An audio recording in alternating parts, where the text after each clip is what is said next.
My internet cookies have no idea what I'm doing anymore. I don't know why. It's just completely lost track of me. They're like, do you like cars? And I was like, no.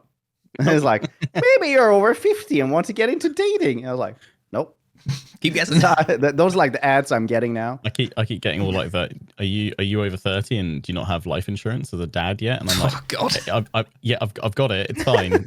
please stop. Because they'll do one of the ones where it's like almost like an attack ad, and it's like, if you died tomorrow, what would happen to your family? Like, stop it. Like, they're fine. Like, I've got life insurance. Stop it. No. Like, I appreciate it, but please stop with the really aggressive marketing, guys. I don't need it. I'm good. Like, where's the option to say I've got insurance? I keep getting cremation leave. you're the next step. How you want to go? One worse. It's one worse. Oh, no. Welcome, everybody, to another podcast of Old Grumblers.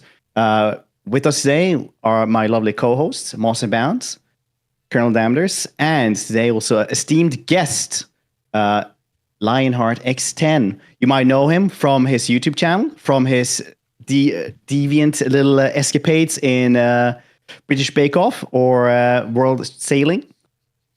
But today we are here to talk about Total War and Warhammer. So, and today's topic as well, mechanics that could drift from one faction to another.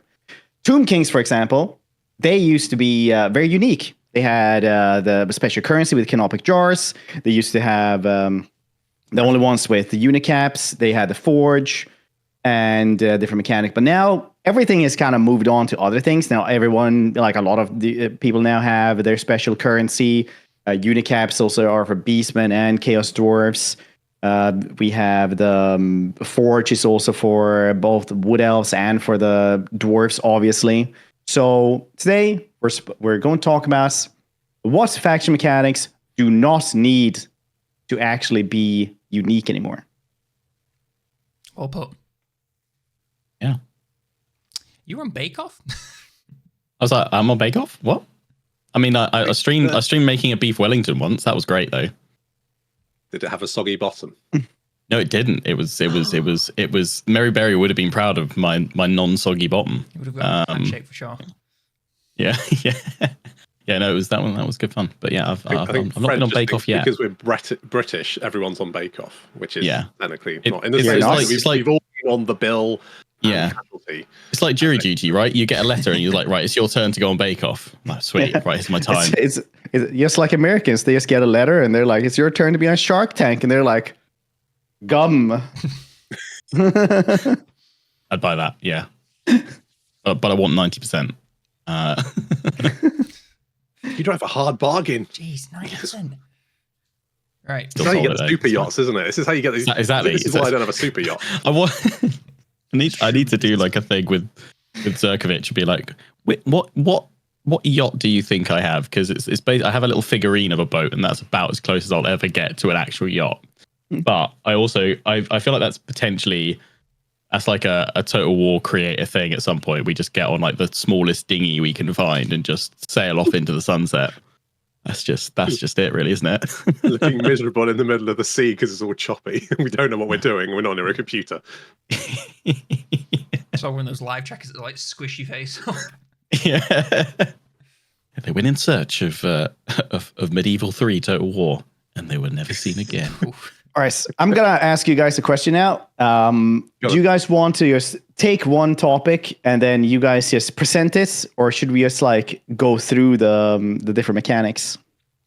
I mean, I made a list of 3, but I can check. Okay, you can start off then, Damners. You can start off. Did you do your homework? You nerd. I wrote 3 things down. We wrote about this like 2 weeks ago, Monsters. You were in the discussion. And I haven't done anything about it. I mean, I don't know what we're... You shouldn't be surprised. I have something semi-relevant to say about Tomb Kings, if that helps. Nice. Nice. My 3 sentences were written down 2 weeks ago, and then I've done nothing else. I'm cool, I swear. I didn't do my homework.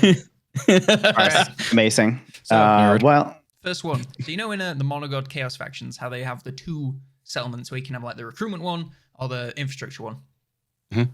That just why doesn't everyone have that sort of thing? It's such a simple thing, because that's what I do anyway. I'm like, well, this province is going to be recruitment, this one's going to be infrastructure, this one's going to be worthless. Let's be honest. It's in the Chaos Way, so I'm never going to invest in it. It's just going to have a settlement there, and that's it. That's the fortress city. Yeah, it just seems like a no-brainer to have that exact thing for every faction. I think it's like they want to, in a way, like I guess though, disguise not just going for like the super simple route of like let's compress. I mean, building is already pretty simple with it being color coded and set. I think if they did that, they're like, we just have 2 colors, green and red, which is basically most of the time you maybe throw in a little bit of yellow if you're like, oh, I definitely should have walls here.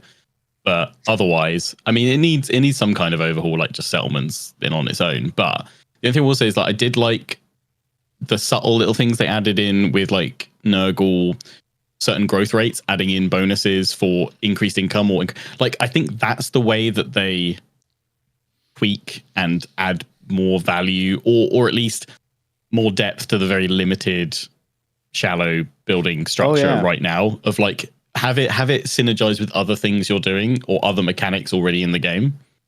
That's very interesting. You mean like you have to adapt the settlement to like where it's at. So if it's like a good fertile land, you can have like growth place and like that would require having a fertility system in first of all. But yeah, well, you kind of have it already with the climates. That'd be like adding to that like a bit more perhaps. I mean that's something actually I discovered in Shogun 2. Like I'd completely forgotten that fertility was a thing, and someone on my stream was like, hey, you know that if you should, why aren't you building farmlands? I was like, well, they don't give that much gold and I'd rather go for the markets. And they were like, yeah, but look, build the farms in the really fertile place. And I was like, there's fertility? And they were like, yeah, there's like a map mode for it. And I was like, oh yeah, depth in 2011. Yeah, I forgot that. It definitely is like the baby's first Total War game. Like playing any other Total War, I'm just like, what's going on? What do these numbers mean?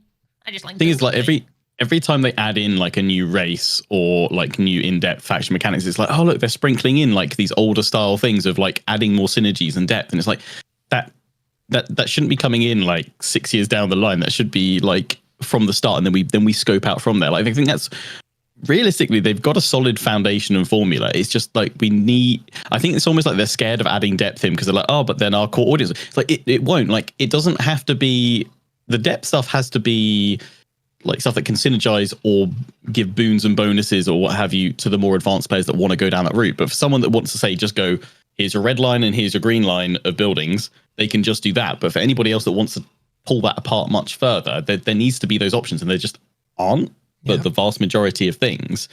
But one thing that they've certainly done more with Warhammer 3 in its DLC, I would say, is adding in these new race mechanics or overhauling and revisiting stuff to add in sometimes even small things that do add in subtle bits of flavor that are building up. But then, as you say, it's really noticeable when you go back to things like Tomb Kings and you're like, oh, they were super unique when the DLC came. And then like, oh no, they're pretty standard tier now compared to pretty much everything else.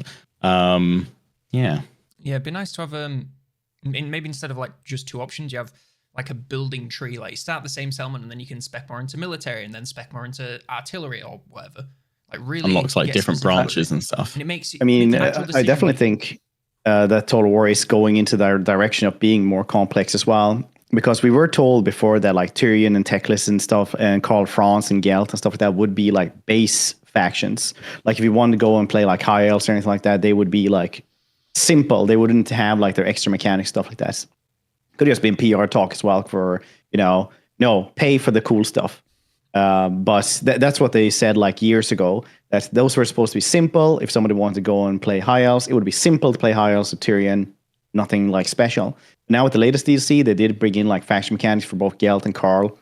And I think that kind of signifies that we are getting more complex stuff and things are getting like better in that regard. Because everything that adds more depth is better in the end. Like people do play like Paradox games as well. Like people aren't scared of depth just because they want to see cool big fights as well. Yeah, it does definitely add a barrier to entry. Like I was saying before we started, I started playing Crusader Kings, and I'm not trying to like joke myself off, but I know how to play Stellaris. I play most Total War games. I'm not like that inept, but I'm just like, what the fuck is going on? It takes you like 10 hours to start playing these games, and I think CA are probably really scared of that because they're like, we need as many people to play this as possible because we have no money.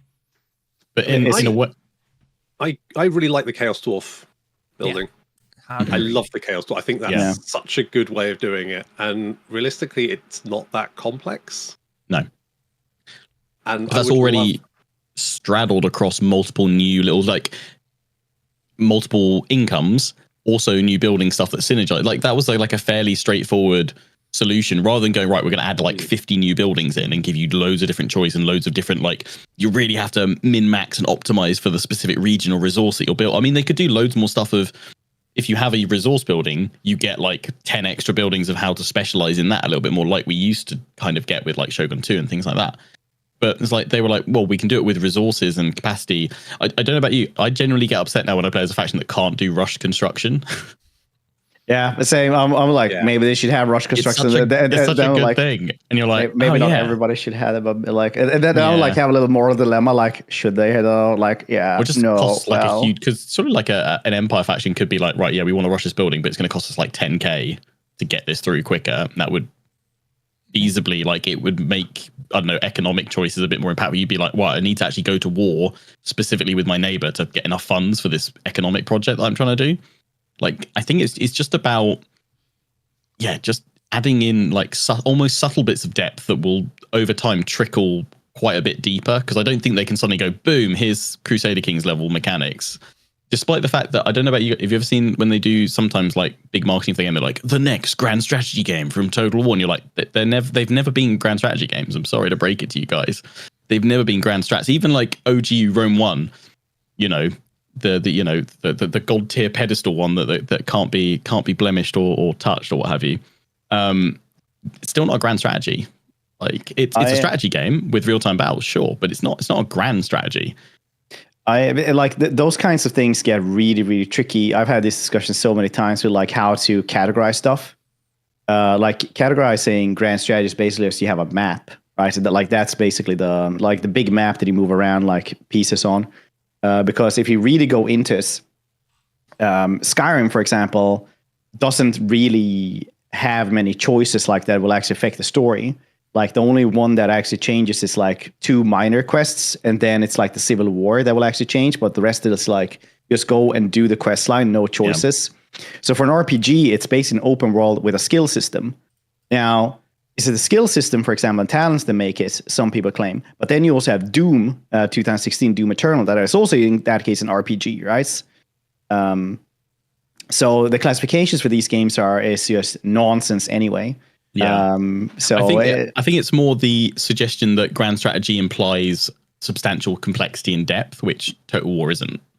It's had moments where it's had more complexity and more depth, but I don't think it's had ever the same amount as. I mean, I would arguably say like Paradox can quite comfortably say, yeah, we're grand strategy, we know what we are, and they're not like the whole template for the genre, but I think they're a pretty good benchmark for going, that's what you expect when you say a grand strategy map painter, basically. Whereas if you look at Total War, you kind of go, well, it has a map, you can do some painting, but oh wait, the economy tab just takes me to a summary screen. Like, there's nothing I can actually interact with here. I think it's that big decisions. Like, I'm never you kind of play Total War, at least like I do, like automatically almost. Like, it's like, right, I'll fight this war and then I'll probably get into this war, and then you just kind of go where the game takes you, which is like fun sometimes. But there's very rare instances where I'm like, oh god, I really need to think about what I'm doing next. It's more just like, oh, I have a big enough army to attack? Yes, okay, attack. You do tend to get led by the nose by the AI just declaring war on you. Yeah. This guy declares war on you. You kill him because, let's face it, you're never going to peace out with him, because he's never going to. Even if you do, it's just like he can, spend 3 turns building a new army and then come at you again. So you exterminate him, and then his neighbor goes, well, I'm declaring war on you. So you end up going that way again, and then you just sort of, there's very little. Then you eventually check the victory objectives and you're like, oh, I was meant to go the opposite direction. Oh, well. Did you guys ever watch Westworld? Mm-hmm. So there's this old dude in the first season who's just gone to this like animatronic super theme park basically for like 30 years or something. And everybody else thinks it's like super duper magical, but this dude is like, just goes around, like pokes one thing and like everything just falls apart basically. And he's like, and he's basically just like, you know what? Once you've been, everything is perfect when you're new, but once you've been here, you start seeing the cracks in the walls. Mm-hmm. And I always feel like that's like a lot of the Total War community and our community as well, where it's just like, we will see the problems a little bit more than other people. because for the first, I mean, I played Warhammer 1, for example. It took like 600 hours before I even knew I could overcast spells in Warhammer 1.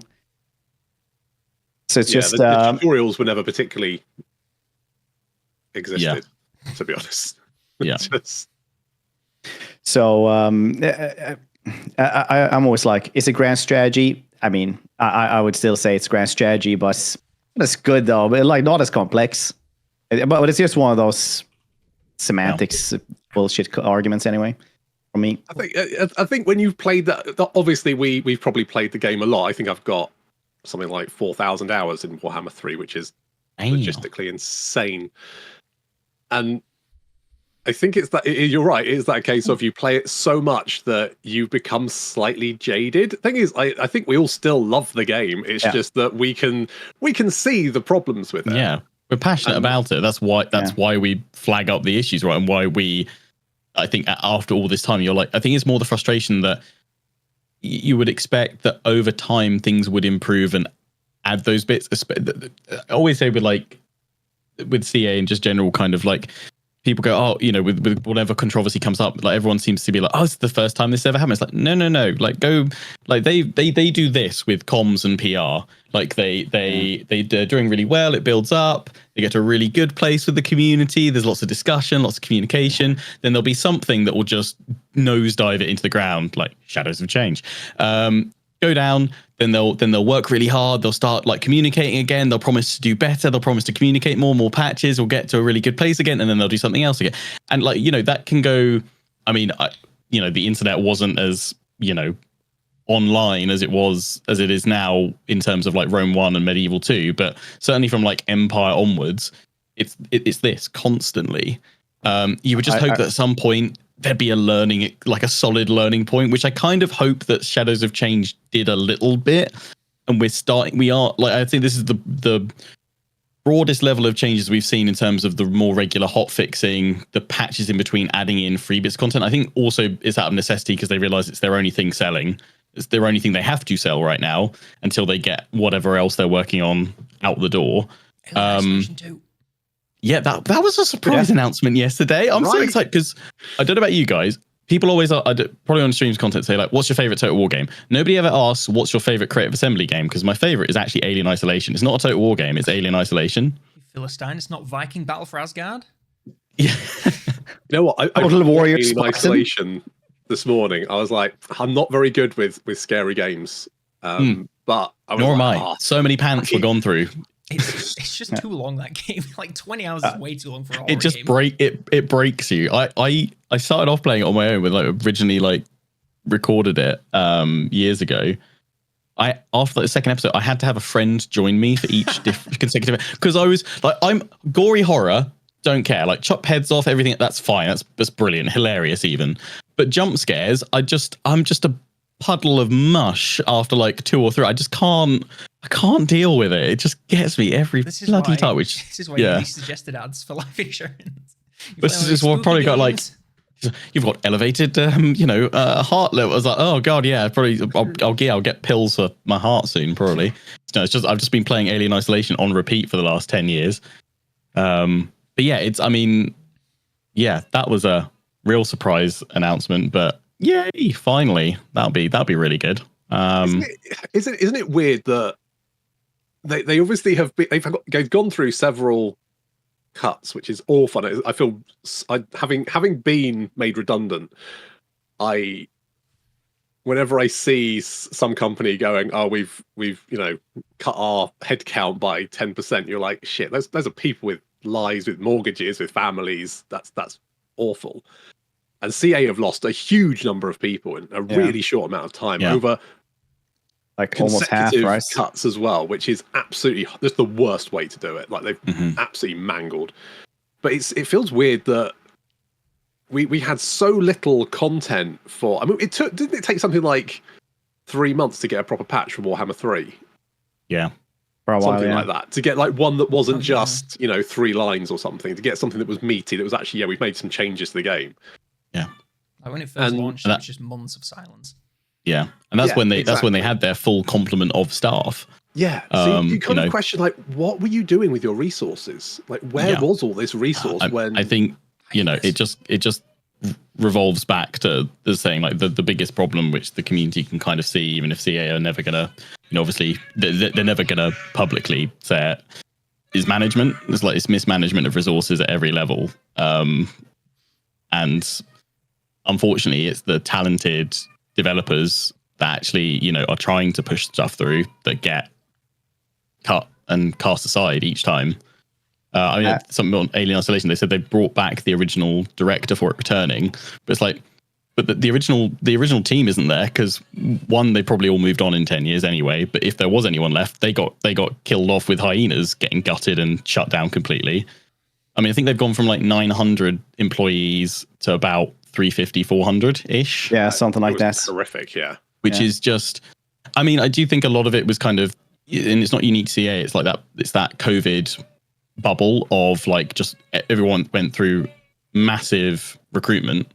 I mean, I don't even know. There's something I'd like to know about is like what happened to because they made a big post about 2 months before Shadows Change about their new Northern studio up in Newcastle, I think it was. Oh, yeah. It was meant to be spearheading and like another whole separate arm of CA.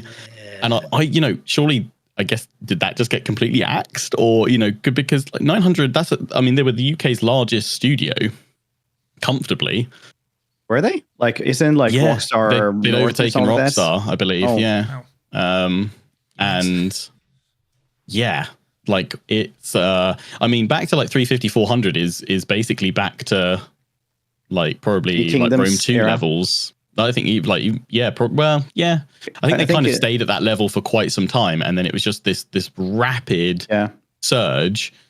And again, maybe that's reflective again, mismanagement of resources. Let's just hire like loads of stuff and not have anything tangible. I mean, I guess it was probably off the back of assuming that hyenas would recoup money. Anything, yeah. But I mean, I think that's it's been talked about to death, I'm sure. But it's the most damning thing that they just pulled the plug on it. They didn't think they could get anything back from it. It was in that poor shape and muddled through. No. I played like 2 games. I was like, wow, this fucking sucks. Yeah. But I think the biggest thing is like it's just 6 years too late, wasn't it, for that genre to be a competitor anyway. And then 6 years after that, it's like, well, nobody's really playing this sort of stuff anyway. And if you are, you're playing the OG iterations that have been built on for 6 years.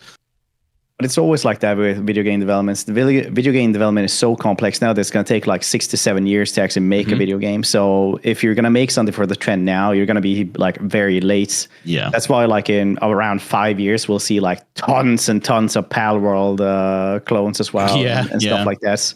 And in like 3 or 4 years, we're going to see tons of BG3 stuff. Yeah. Or like CRPGs and things like that are trying to be a Baldur's Gate 3. It's just how it is, I guess. And then in 7 years we'll have a bunch of action RPGs in Unreal Engine 6 or something. I mean, I think it's going to be like 40K is really picking up with everything going heavily into that. I mean, I feel like again that's something that like ebbs and flows like every like 4 or 5 years. It's like, yeah, Games Workshop just fire out a load of licenses to whoever wants to make a game on it. But at the moment, I think certainly with just even like potential of like TV shows or film like picking up 40K as like as a media format as well, that's going to be an interesting future. I think if anyone picks up though like the 40K stuff, because I know for like Games Workshop have been trying to sell a TV show to studios since like 2016, which is probably like a Ice and Orange show or something like that, and they've just been trying to sell that for I don't know how long. Well, it says 2016. And my personal theory is that they got Henry Cavill and they were like, you can sell this to some studio. And he's like, yeah, sure. And now he's like, nobody wants to buy that. And it's just a matter of time before somebody actually does pick that up, and maybe it's even good. Just give me Papa Cavill in a Space Marine suit. Oh yeah. That does sound good though. I cannot.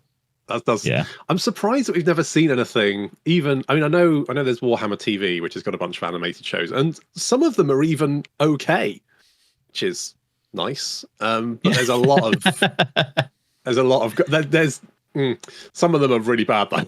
Yeah, Some of the animation is. I don't know if you've ever. I feel like there's not really much in between. It's either like, yeah, it's pretty watchable, or why was this made? Yeah, I'm trying to think. It was the Angels of Death. They had like an animation. It's like 90% in black and white, and there's like one decent character, but you spend 90% of your time watching all of these Space Marines with their helmets on, and I genuinely don't know who's who. Yeah. There's the sad Space Marine. There's the chaplain, and then there's a bunch of other guys, and someone dies, and you're like, I don't know who the fuck that was. So I guess I don't have much. Yeah. The secret level but stuff should be good though. I don't know if you saw the trailer for that. No, but it's like a collection of lots of different. Yeah, bits and pieces. The 40k one for that looked. Yeah, and one for Concord as well. Yeah, it's gonna be. It's gonna be sick. I'm excited about that. Well, I feel like Kairos, one head stuck in the past, looking back to all the bad feelings of Shadow Change, and one into the future, where we talk about the ranking up and warband system of Warriors of Chaos. That's a system an impressive fishing rod reel us back in there. Man, that's a system that a lot of other factions should have, because, like, let's face it, why should a Saurus warrior have to be disbanded and then you train another one just so that they get instead of Saurus warriors with clubs, they get Saurus warriors with clubs parentheses shields, right? So, like, why should they? Why can't you just use a warband thing for that? I'm sure. Like, I know everybody wants for the Bretonnians, but like, man, just simple things like just giving people shields. It might seem easy to retrain a Dark Shards from using just a crossbow to using a crossbow and a shield, but actually it could take up to 15 minutes. So it's much easier just to lob them off a cliff and get someone new. Okay, look at the river. Because obviously not everybody needs, a system where like a Dark Shard becomes like a Blood Rack Medusa Shrine or something like that, right? So like they can just have like, oh yeah, this Dark Shard. That's a terrible night out if you wake up as a Blood Rack Medusa the next morning, isn't it? I've got a tube of super glue and these snakes. Now hold still a second. I just need to put these on your head. Also, I've got this snake tail. It's almost like dudes becoming one Medusa. That's not a snake tail. I mean, aren't Medusas really just cursed ones from Marathi or something like that? So technically, it says like mutated and stuff. Since all elves are like kind of androgynous, like, and also have like men and women serving in every single front line, technically that could work. But I'm just saying, like, not in this case, because I think the warband system is a good idea, but not in the same scope as Warriors of Chaos. But like small changes for stuff, like bringing someone a shield maybe, or like small things like. Some Reiksguard can become like Reiksguard on foot later on when they introduce those or things like that. It's not like, like you say, it doesn't need to be for every unit in the game, because I'm sure some lore person will get really upset about that. But like just like in some form, you could have it in every faction. Like even Dwarf Warriors just evolving into, you can change them to great weapons. Or maybe like after they've got to the max level, they can become Longbeards, because aren't Longbeards just like big learned dwarves anyway? Yeah, they're just older dwarves, basically. You fought 15 battles. You're old enough. Maybe it could be a system where you don't have quite the same warband system for everyone, but it's more tied to veterancy. So if you get them up to rank 9, then you suddenly get like an upgrade icon on them, and you can click it, and then you'll get like 2 or 3 options of either like a weapon variant or a higher tier, like I say, like Dwarf Warrior 2 Longbeard. Yeah, and then that would actually incentivize you to probably look after your units a little bit more, maybe, because maybe as well, if you upgrade a unit to it, they have slightly better starting stats because they're still a veteran previously. Yeah, like again, like 2 XP levels or whatever. Yeah, it's like just sprinkling in little bits of extra depth, and tweaking stuff like that way. I think is what they need to go. It needs to be. That needs to be the basis then going forward for whatever comes next. Not it doesn't need everything.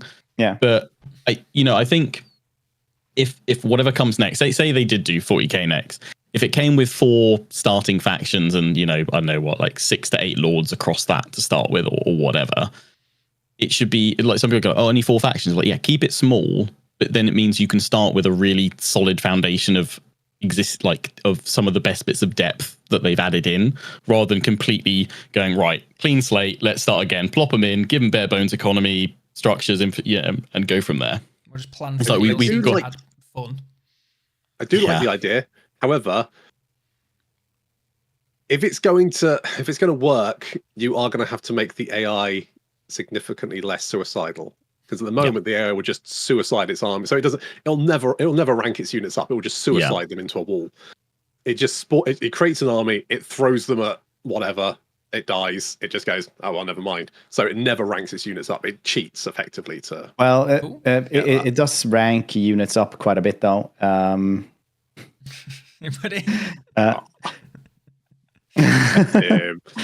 That's good. Good dadding.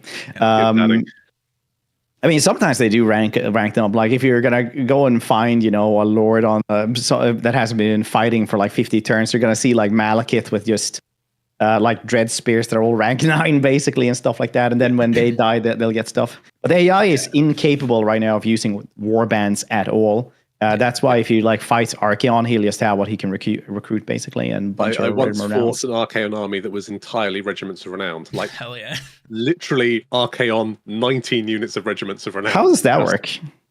Because he has access to literally all of them. So he must have had them all on cooldown. He was like, boom, instant army, bitches. That's basically what I do when I lose an army and I'm like, shit, I need a lot of units fast. That's what he did. I was just like, oh, great. Fantastic. So now I'm fighting all of them at the same time. Just all of these. Man. I think worrying about making mechanics that the AI can use is a pointless thing to chase because the AI is always going to be dumb as rocks. Like this system is, I don't know. I just feel like whenever I have my crappy units, I'm always just like putting them in my secondary army and just subtly hoping they die. I'm not going to kill them outright unless I have like a gorillion gold to spend. But if they happen to die and then I can get something better, then that's nice. Yeah, but annoyances. Yeah, but like in the end, I don't think everyone needs like the warband mechanic, but some of them could definitely do with the warband mechanic that could just move over to other factions as well. I would love to be able to take a peasant mob and turn them into a Grail Guardian. Yes. No, absolutely not. Well, Grail, no, absolutely not. Okay, how Peasants about aren't allowed. Skink upgrading into a Dread Saurian? Yes. I hate you. He's just been eating his greens. Well, Skink, doesn't the Dread Saurian, like, they have like a little platform with some of them on? Yeah. Like, he could be instead of a ground skink, he could be like elevated skink onto the Dread Saurian. Yeah, he's a Palanquin. Upgrade. Yeah. He's a Howdah skink now. He's upgrading to Howdah skink. Add him to the Dread Saurian. You know what Total War doesn't have? Units that can transport other units. Like, we have the siege towers, but we haven't got anything where you can everyone hop on board this Dread Saurian, and we'll get off when we get to the battle, and then you can mess everything up. God, the AI barely understands the concept of squeeze. It would be pretty funny. Have you ever looked into a siege tower? I accidentally did that for Rome 1. Like when you just can zoom in, it just clips in, and everybody's just standing on each other's heads. So it's like going, look. It's like conveyor belting up, basically. Which is historically accurate. Yes. Yeah. That's how they did it. They were like, I'm gonna lift these 30 people up on my head, and then they get lifted up slowly but surely. Strongest Rapid backs. climbers. They're like, good core strength. Do you think? Being on the bottom. Whoa. Do you think at this point, in a way, they should almost? I don't know. Like, I kind of feel like if we could have genuinely complex AI that could handle most of these systems, like if they could do it, they'd have done it. I think it's and I understand that from AI coding is obviously like ridiculously hard to try and get all those infinite variables, and that's why it doesn't. It's never going to be like a rapid leap forward. It's always just going to be small, very tiny incremental stuff. But do you kind of feel like at some point they maybe should just go like, okay, let's just embrace let's just stack even more cheats and buffs and boons to them, just so that they at least become this threat to the player, because they're so kind of broken in that way, because the alternative is we can't actually code them to be a viable threat to the player. I mean, it's the AI is day and night from Warhammer 1 release to now, though. They've done a lot of battle changes, and they've done a lot of now lately also on the campaign map. I think they did a good step forward, even though if it was only cheats, the AI became way more of a threat as well. I don't mind AI becoming tougher if they are just being bolstered with cheats, to be honest. I know that's like a kind of a contentious point where like some members of the community really dislike the fact that that's the only way we can get a more perceived threat. But if it's that or nothing, like, I'll take that. Like, realistically, what game really is there that actually has an AI that adequately adapts to the player's interactions well enough to keep up that level of threat Alien consistently? isolation by I'm going to say, apart from the alien AI that adapts to how you hide and move, yes. Okay, I'm going to say this about Alien Isolation. I am one of the few people who hated that game because I was going to stream that, and then I did it like on the hardest difficulty, and I'm going to get flack for this in the comments again, because if you play that for the first time on the hardest difficulty, it's a bullshit game. You definitely notice that there's an AI surveilling everything and then sending out the creature to find you and stuff like that. Because you will go into one room and then he will be there. And then he'll just find you straight away all the time. So all you have to do is just sprint from one room to the other. And I'm going to give the game another try this year because I hear good things. I'm not going to play on the hardest difficulty because that difficulty is bullshit. And it just proves to show that CA has never been really great at really hard difficulties.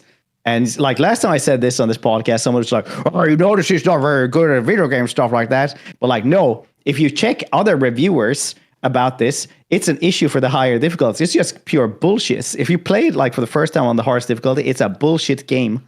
Horror games absolute bullshit. Quickly become frustrating when they're too hard. Like if you just get, I like playing horror games on hard difficulties because it does make you like more tense. And I'm not a hard difficulty person.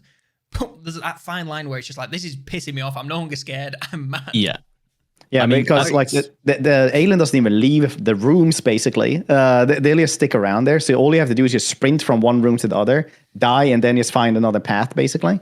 I mean, that's how I feel about legendary difficulty in Total War. I don't think it's actually any harder than very hard. I find it more frustrating just because of like the restrictions on the camera and stuff. I understand why that's done to, again, try to limit your field of view, but I don't think that's the right way of doing it. Well, especially as like a creator, because if you do that, people instantly be like, "Oh, can you zoom over there and check out that part?" Then you'll be like, "I can't. Like, I've restricted that."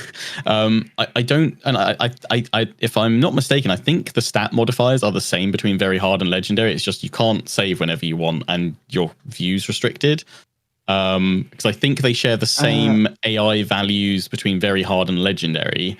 At least they did in Three Kingdoms, because I know that one impressive bit of AI tweaking they did do was the whole missile troop targeting system in Three Kingdoms, where on easy and normal, enemy archers would just fire at your cavalry if you dance them around in front of them.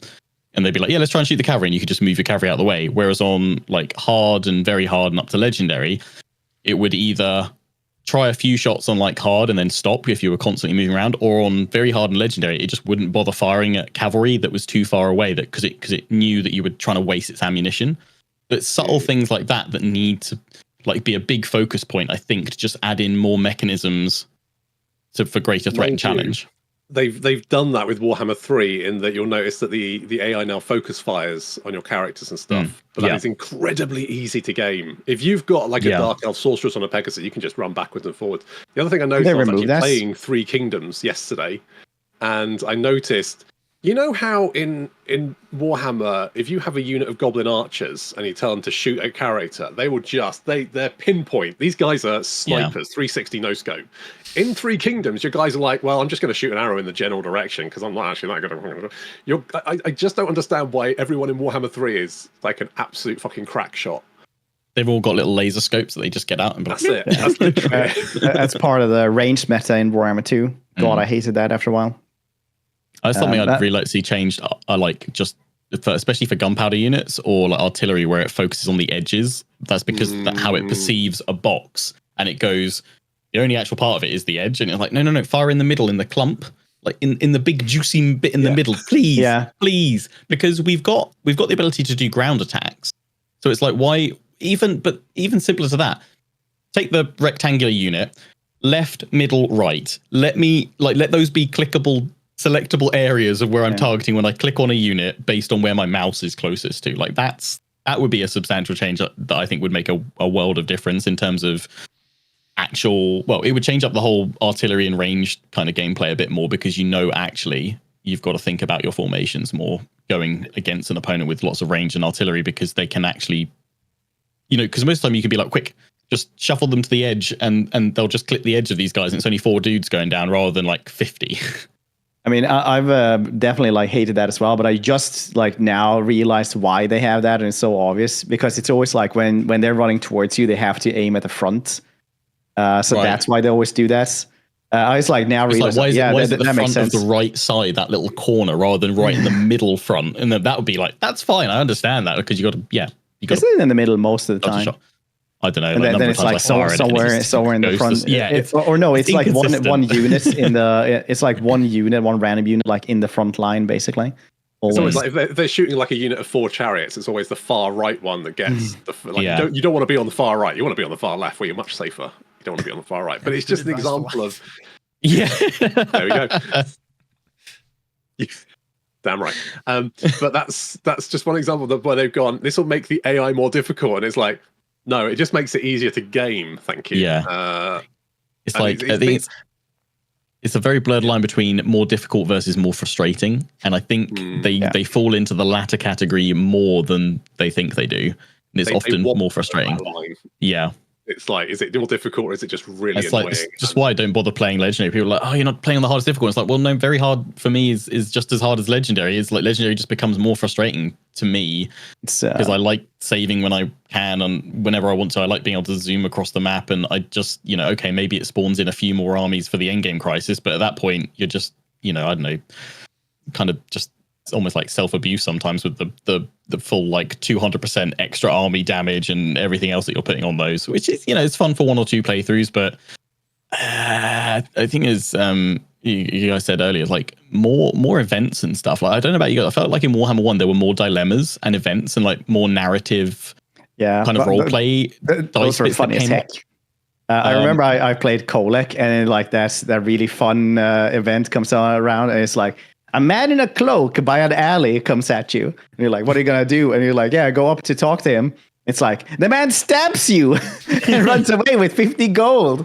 And you're wounded. I can just imagine Kolek is going like looking down into the alley. And the man is like, sounds like every D&D game I've ever played. There's one event actually that I really, really missed from Warhammer 1. And it was like, oh, this goblin has been dressed as a dwarf and is selling like shoddy equipment to the dwarves. So like they have like a faction modifier, which was like a couple of percentages, like worse attack or something, or worse armor or something. This. Yeah, exactly. I didn't make it up from my brain. Yeah, because they removed it at some points. Yeah. I don't know why it's 2, but I think Warhammer 2 just like, just far less. But although in Warhammer 2 we did at least have the lizardmen puzzles. And that impossible one with all the lines. Yeah. It wasn't impossible because you just like wouldn't hope for the best. I was just like eeny meeny that one. I would just screenshot it, open it up in Photoshop, see everybody just like be angry in chat that I did that, and then just spin it by myself. It around, it's like crop. I think there was a mod that like eventually just span them around the right way, so you could actually have a hope of getting it right on that one. Because otherwise you were like, I'm following the lines, but the lines don't match up, regardless of how I try and trace and follow them. I mean, it wasn't random. There was like 3 or 4 different ones, right? So they were always the same ones. So either you could learn or you just check a guide, which was like what most people did. So it basically was just free money for people who would just like open up, a ruin puzzles guide. For treats, though. I'd completely forgot that was a thing. That's what I want more of. I want more of that stuff. Yeah. I don't think giving the and this may like hot topic. No, that's a shop. Controversial topic. Take. That's it. Hot take. Hot take. Hot pocket. I don't think giving the AI more cheats and bonuses and more armies to throw at you is particularly fun. It just makes the game more grindy, particularly later on. More things for you to do as a player. Yeah, it's just like, but I think there are campaigns that do work. Things like Oxyotl particularly is a lot of fun because you get to travel. You get to go around the map. And I think one of the main issues with Total War, at least from my point of view, is that a lot of the time it will lock you into like a little area of the map, make you at war with everyone around you, so you end up fending off attacks on every front, which does make the game more difficult. but it also means that you're effectively fighting the same armies again and again and again and again and again until you manage to defeat one of them and then their neighbor. So then you're defending more space, and you never really get to go anywhere or do anything apart from fight the factions that you're already fighting and that you fought 50 times before, and they're just continuing to throw more armies at you. And I think the game would be a lot more fun if it kind of let you make more choices about what you want to do, where you want to go, and I think they can still make that difficult. I don't think the Total War AI is necessarily horrendous. I think it's generally fine. It's never going to be perfect, and you don't necessarily want to be perfect if it's like, you know, going to dodge. If it's ever working at 100%, it's going to basically outplay you, out-micro you every single time. The AI can already do things that the player can't, like shoot on the move when the unit can't shoot on the move. If you notice, like a enemy archer unit turning, you'll notice the guys that stop will be shooting at you while the other guys are like getting into position.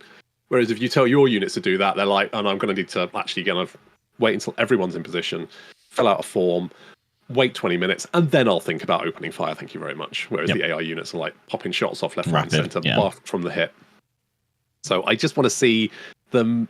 I think it does come down to there needs to be deeper and more interesting mechanics, because that'll keep the player entertained. The biggest thing I'd like to see is actually a sweeping pass on most factions on Immortal Empires, because that's the key campaign that they want to push. A sweeping pass of all victory objectives, because most of them from like Warhammer 2 and Warhammer 1 and 2 don't necessarily make a lot of sense in Warhammer 3, or if they do, they're really stale and boring compared to the native Warhammer 3 factions that actually have a bit of flavor to them. I think that's another way of just a fairly simple change to spice up your campaign, of offering a bit either more narrative focused or less narrative focused, but just different victory objectives that are a bit interesting, rather than, you know, you suddenly open up, I don't know, Karl Franz, and it's like, yep, just restore the Empire again. And you're like, oh, okay. Fine. I mean, now they say that's. I had a campaign here the other week where it was like, I was just checking like turn 60 or something. I was like, damn, I've been fighting a lot. And it was like, check statistics, like fought 160 battles in like 60 turns. And then it was like, how close am I to victory objectives then? You own 18 out of 30 for short victory. And I was like, all right, that's cool. Yeah.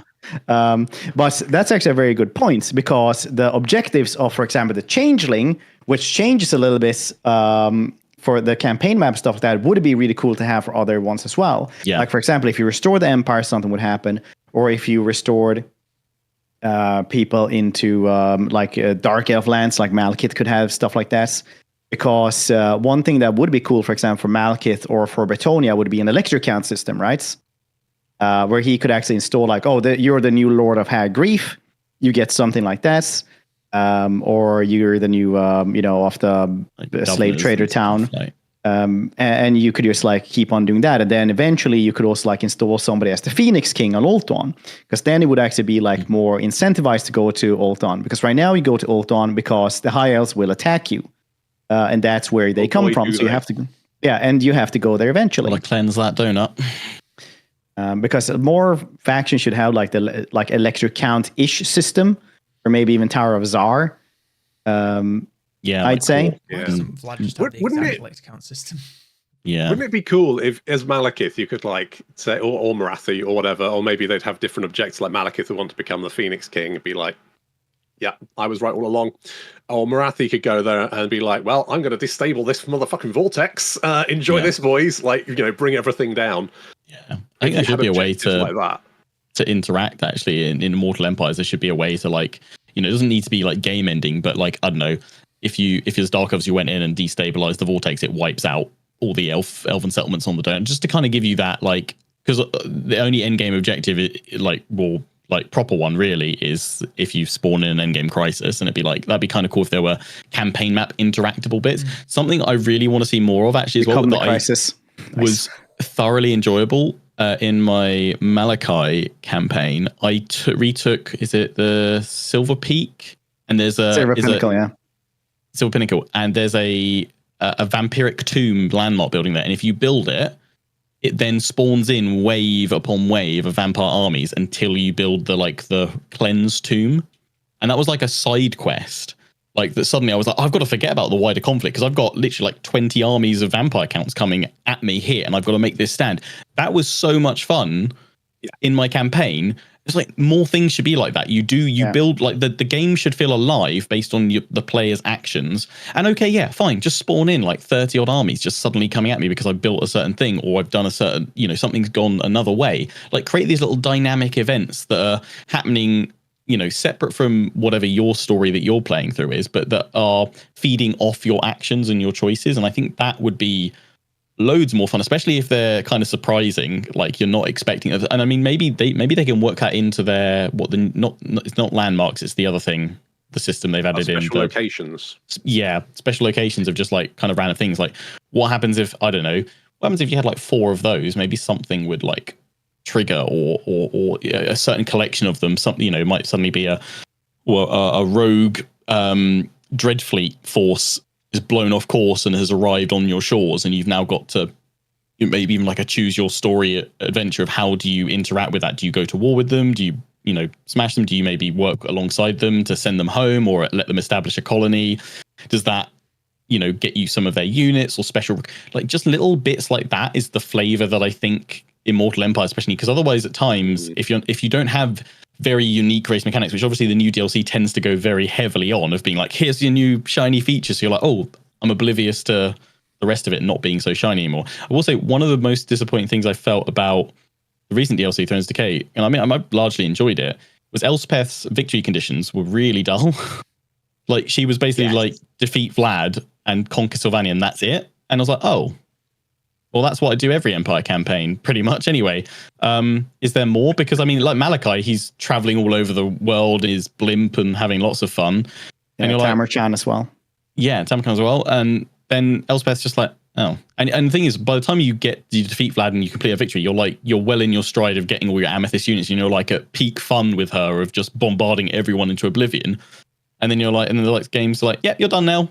Hope you had a campaign. I'm like, oh, I mean, I wanted to do more, but I guess it's over. So, if you ever used the victory conditions overhaul mod, so I've looked at that, and that I think is the way they should go because that has it's great, unbelievably super good narrative options, but also you can kind of largely just do what you want as well. You can pick your path like that. That's what they should do. Like honestly, at this point, I genuinely say they should almost go the was it Tail Worlds with Bannerlord that they not Bannerlord but with Warband, they hired a couple of the mod teams that did overhaul mods to make they hired the team that did the Brett Walder mod that became Viking Conquest. They hired the team that did the Napoleonic War to do the Napoleon DLC. Essentially, they just gave them the resources and the tools to polish them up basically, and obviously some extra dev time.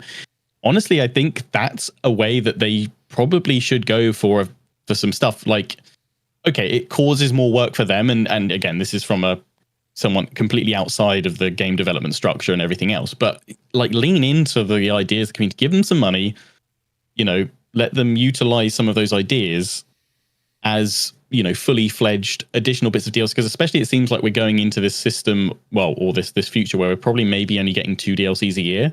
And I mean, okay, Warhammer 3 is not going to live forever, but it's still got to live probably for another couple of years until they get something else out the door. Please. So get a normal job. Yeah.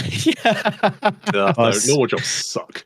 But maybe they should just vow to be better. And speaking of vows, Damneders, you had a couple of points about the Bretonnian vows as well. I think the vows system. Dang it, this is like wrestling a goddamn alligator today. What the heck? Yeah. I know, it's amazing. The vows system, I love it. in my opinion, as is, kind of sucks. So make it not suck. I feel like having quests that your lords and heroes have to accomplish, it's like a fun idea. Like quest battles when they have chains of things, like go here, dig up this treasure, talk to this guy in a pub. Don't talk to his wife. She's really mean. If you talk to his wife, like she'll send a dark elf army or just something interesting for quest lines for every single person, generic or not, to go on. Yes, it'd be a bit of like bloat, but give you stuff to do. Because I feel like one of my major gripes is like you just play automatically. You never have something that I'm like, oh, I want to do this. It's just I'm just going to play and just take. I think if there's more things for the player to do as well, maybe it gives the AI a chance to maybe get a bit more powerful to actually pose a bit of a bigger threat to you, because otherwise you just go, right, I'm just going to smash you because you're next door to me. You've declared war on me. Going to kill you. I've got nothing else to do, so I might as well smash you into oblivion. Oh, and I'll smash that guy next, and that one, conquest. and that one. Give us something interesting. Some might even say it's total war. It'll give, like, they won't have to make the AI quite so prone to just throwing, stacks at you if the player's already got stuff to do. Like, they're not going to be so invested. I think it's a way that they can avoid having to like figure out a way to make the AI more intelligent, but if they just give us more stuff to distract us, and then they can be like, haha, AI, go, you can handle this one. Oh wait, no, you can't. But it's fine. At least we distracted them a little bit longer this time. I think that's honestly what they can do, is just try and distract the player long enough that the AI gets a little bit more of a foothold to be a more perceived threat at this point. Like, distract us with shiny things, and then and side quests and dynamic events happening on the campaign map. And then it gives the AI a bit of a fighting chance, because it can still just about surprise you. I mean, in my Tamakon campaign, I'm trying to wipe out the vampire counts right now and then the Wood Elf Endgame Crisis is fired in that campaign. But suddenly Malachi from the north has descended and is smashing everything, and I'm caught between, I just don't have enough armies to do everything. So in that perspective, I'm like, oh, actually, this is kind of challenging, because I can't literally be everywhere at once because I've tried to do too many little side objectives around me. It's like, in those few isolated cases, it can still be a threat and it can be a challenge. I mean, it is still whack-a-mole. Who am I going to go splat first? But it can just about, it can limp across. The problem is that is the only threat it can threat. It's like if it attacks you and you do not have enough stuff to deal with it. That's the difficulty. That's the only difficulty, because winning the battles is never an issue. It's winning all the battles. Winning the war. Yeah, there we go. I mean, the vows and quests are pretty cool, though. It's kind of like the old quest battles. Like, do you guys remember quests that you had to do for the quest battle in Warhammer 1? Why the those were the days. Like, those were the days. Like, send one Banshee to the Desolation Nagash. Now send a vampire. Send a White King. It's really telling now when you look at new legendary laws that get added in. You're like, oh, I'll check what legendary items they've got. Oh, to get that, you just need to do this thing and it unlocks automatically. Whereas then you get an older character and you're like, you've got like 5 quest items and they all have quest chains and battles at the end. This is going to take forever to do. Like, genuinely, I think that's what they need. They don't necessarily need to make every single thing go to a full quest battle, but it feels really deflating to be like, you conquered 5 regions. Here, have this legendary set of swords. Oh, okay. Like the quest Did I not have to fight for them or something? But like the quest, but yeah, it was something to do. It was like, all right, so I'll, while I'm attacking over here, I'll send my hero over there to scout it out. Oh, he's discovered that there's a high elf ambush army over here. Right, I need to go sort that out. Do a quest battle. It's probably kind of shit. Let's be honest. It's what we're talking about, but it was something.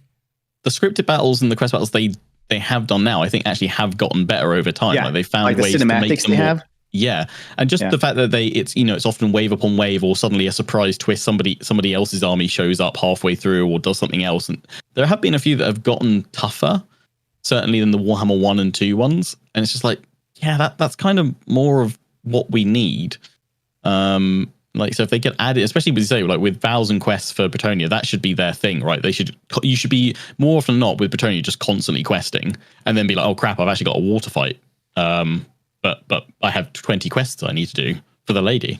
I mean, that's kind of the problem with the old quest battles, right? Because nobody really did them because they were so goddamn obnoxious to do. Yeah. Like, a lot of them were just like, line. Yeah. So that's why they became super simple in Warhammer 2, where it was like, kill 15,000 rats. Conquer 3 things, because people just plain didn't goddamn do them otherwise. 15,000 rats. I think the problem was that once you've done them 2 or 3 times, it's just... Yeah. They just need to, if they're going to have them, they need to be impactful and good, like, and memorable. Bring back the so, which other factions do you guys think should have vows then? What should work for that? Or should it just be like how quest battles work, that you just do like these? Because isn't that like kind of what we have already then? Like, you just do the quests. But should it be like more specific stuff to get the quest item? I was just more thinking like, you have a choice of quests to do with each of your lords at each thing, and each of them has different wards, and it makes them into like, say, you've got like an empire, general of the empire, super basic lord. Let's be honest, not really that much interesting. You go down this chain of quests, maybe you unlock a new mount, a load of cavalry specialization, or maybe Oh, yeah, make you mean them like gunpowder that. specialization. Like you can really make your lord into unique things rather than just being, okay, I'm going to do automatic skill tree. I'm going to upgrade my great swords, my right guards, my artillery, make him have high melee attack, put him on a horse. He's done. Don't forget first point in blue. Of course, go get route marcher. Most important. Yep. I believe they nerfed that to try and make it less attractive. Yeah, it's like, no, I'm still going for that every single time. Don't know what to spell? No. I almost never go for it first now. Oh, Because like 5%, like, look, you guys can hate me, but mathematically, it's only like 3 or 4 lords that needs it level 1, because then they can reach stuff. Otherwise, it's like 5%. Like instead of 11 turns to go somewhere, it's gonna take 11 turns. 5% extra, true. right? Yeah, but that's literally how it works. yeah. Yeah, I'll get this much closer to set up my ambush. Yeah, I mean, like 5% is literally nothing in most cases. It's literally just a couple of them that actually matter. After playing 10% Chaos did plus. Dwarves, I started putting a point in red as well for like is it Chaos Dwarf? Oops, one of them for the passive. No, it was the Warband for Chaos, Warriors Chaos.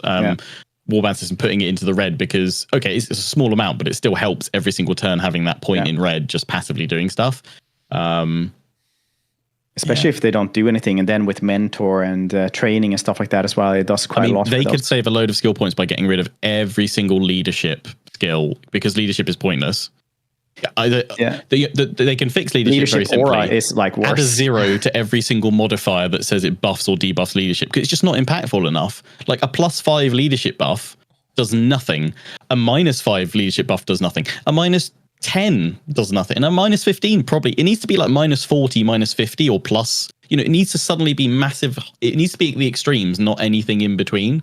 Because leadership just like, unless you've got a unit that causes terror, it doesn't do anything. Yeah, maybe for Skaven, little buffs add up a little bit more, but that's kind of part of their play of constantly cycle charging back in with retreating and then coming back and go back in again. But I don't know. I always feel am I in isolation with that view? But I just feel like leadership is just not impactful. But it's like it feels like it's a simple fix. Like just add a 0 to make it extreme on both sides of it, because you'll actually then play to those extremes, which will make it perhaps more dynamic of your focus on breaking units' morale. I mean, some units it matters a ton on. Leadership aura is completely useless, but like leadership can be worth. But if you have, for example, like some stuff, if you have -30, for example, they'll just break.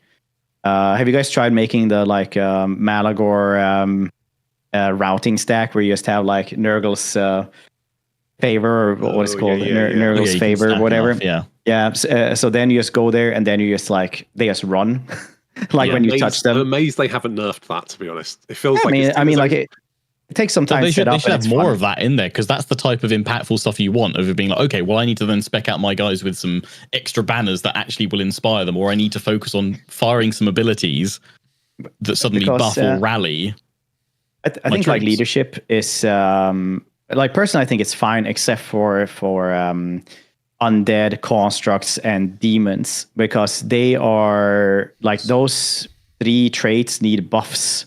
Like they need like demonic needs to have like 10% ward save or some shits, because I mean like you only have like 10 to 20% less health on all your units just because it's demonic. Just because they're gonna disintegrate at some point anyway. I think if they made it so that you only disintegrate if you're in combat, that would be, because pulling units out of combat and they're still like feeling a little bit sad, and then because they're feeling a little bit sad, they take damage, and then because they take damage, or have it so they can only take that leadership penalty if the unit that's fighting them is, say, something like Demon Slayer or something like that would then actually hit their leadership, whereas it would drop down other leadership of non-demonic creatures normally. But then if they had like a substantial leadership debuff, it's not going to instantly take out a unit that's just standing outside of combat, sitting there or trying to flee, going doo-doo-doo-doo. Like they'd have to be specific demon slayers, which maybe that should be an item, a boon on specific items. You go and get these, especially in Warhammer 3, where it is, direct fight with forces of chaos and demons. Maybe there should be a few more demonic or demon slaying items sprinkled throughout the map. That's something I'd like to see changed.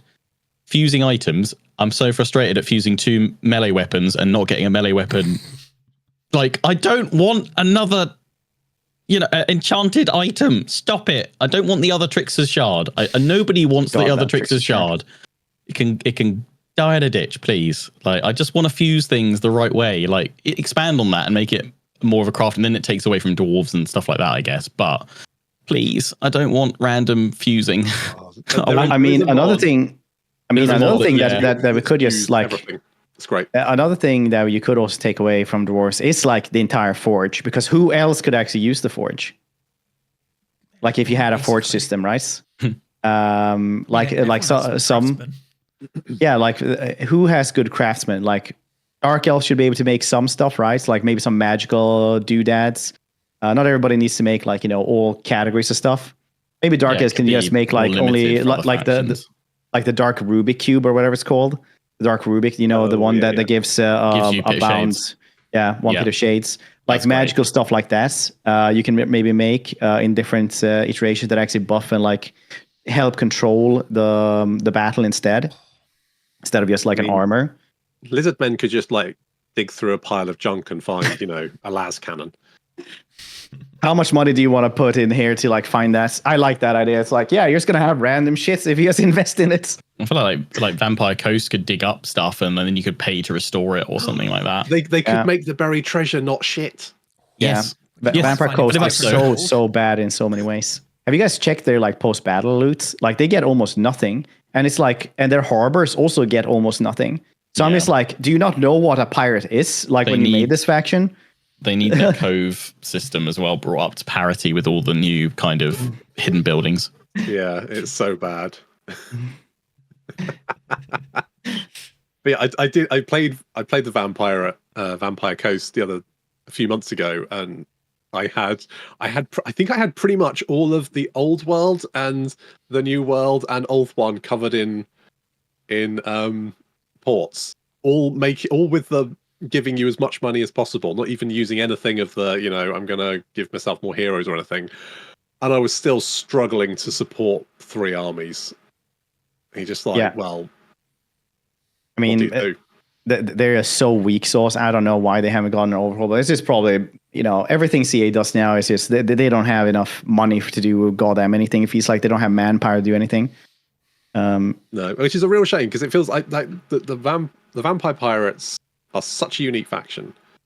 Best theming in the game, for sure. Yeah, it would not take much to get them. Like, I feel like just buffing, like making the ports, Vampire Coves better, making it so that buried treasure wasn't. I mean, to be honest, the buried treasure was always useless. There's no point sending an agent that's going to cost you 350 a turn to go and dig up a treasure 20 turns away that's going to give you 1,000 income. It's just like, what's the point? It's worthless.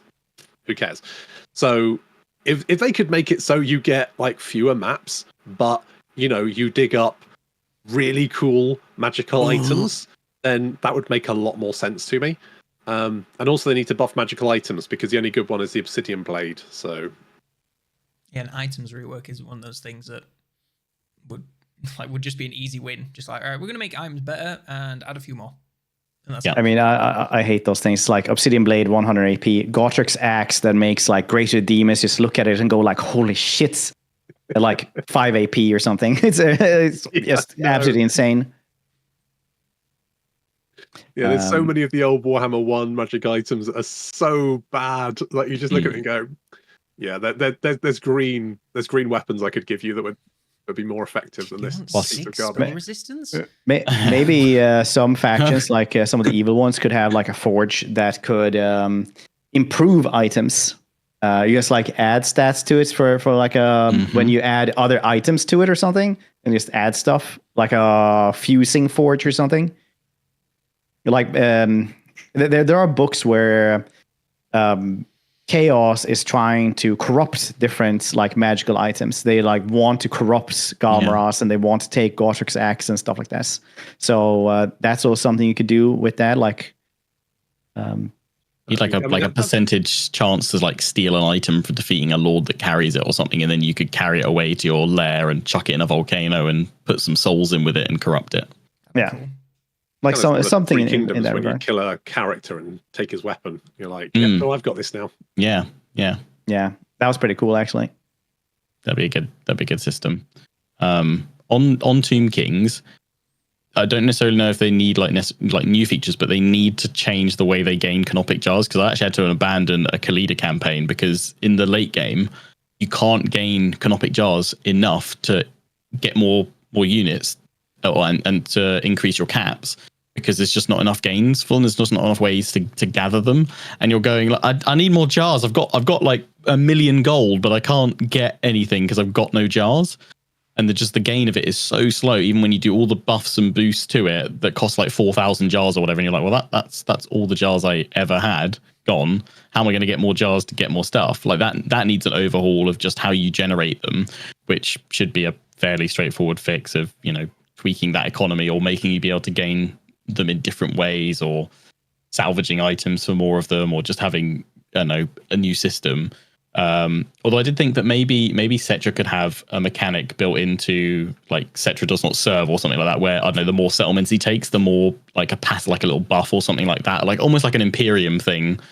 And that would be like a little feature just to make him a bit more unique, a bit more interesting, that plays into his character and style, right? Because that's I think those are the ones that align best when they specifically link to that lord that you're playing as, and they allow you to role play and like theme your play style around what works best for them. Because for some of them, it isn't all about just conquering everything. It is about, well, there are few options, but there are every so often a few more that allow you to play in different ways of either playing tall or, just concentrating on a certain number of settlements, or raising everything as you go and turning it into a blazing ring of fire behind you or something like that. Or I was thinking like maybe every settlement he conquers, it restores some of his movement range, which is a feature that we already have for other lords in the game. So because he's all about he doesn't serve, he rules. So he's got to claim a lot of territory so he can rule it, right? Or something like that. Or maybe just like more territory holds, the more faction-wide control buff he gets, or something like that. Yeah, I don't know. The Elect Counts-esque system might be. I feel like that's a system that like take the court from Pharaoh and put that into Cetra, because I mean, basically, you probably wouldn't even need to change any of the UI. It's like, it's Egyptian enough, it's fine. Put out a couple of skulls more. Yeah, a few more skulls. Just make everyone look dead in their portraits, and job done. Yeah, you still have black and white filter on them. Yeah. I do really like the political system from Pharaoh. So if they and the Tomb Kings are always fighting amongst themselves, so it would make kind of sense. Yeah, fighting for Cetra's banging heads together all the time, going, "Stop fighting! God damn it, guys, go back to bed." So that would that's the thing. Like we've kind of be talking about existing like Warhammer features, but they could probably take a lot from like Pharaoh and other bits and pieces, and just I think that's one of the things that Pharaoh does shine with, is that it's campaign mechanics. Okay, some of them aren't. Some of them look deeper than they are, and then you get onto them, it's like, oh, it's just two menus. But at least it's an extra menu, or it's something extra to interact with if you want to. It shouldn't also. It's a fine line, because you've got to be careful about just throwing stuff in just for the sake of having an extra menu to click. But if it does add if it can synergize with the existing loop and add a few more choices to it, then I think it's worthwhile. I think one of the things Pharaoh does well is that it lets you pick what mechanic you want. Mm-hmm. Your faction's kind of pretty base generally, but then when you get the what are they called, dynasties? Is it legacy? Is it legacies or something? Yeah, legacies. Something like that's it. When you get the legacy, you kind of go, do I want a trade convoy mechanic, or do I want a building monument mechanic? And you can pick whichever one you want. Admittedly, some of them are a lot better than others, but full on conqueror every time. I like the god one. I like the god one. I like the trade one, because there is that sort of, you kind of have to pick where your caravan goes and what you're going to buy and sell and stuff.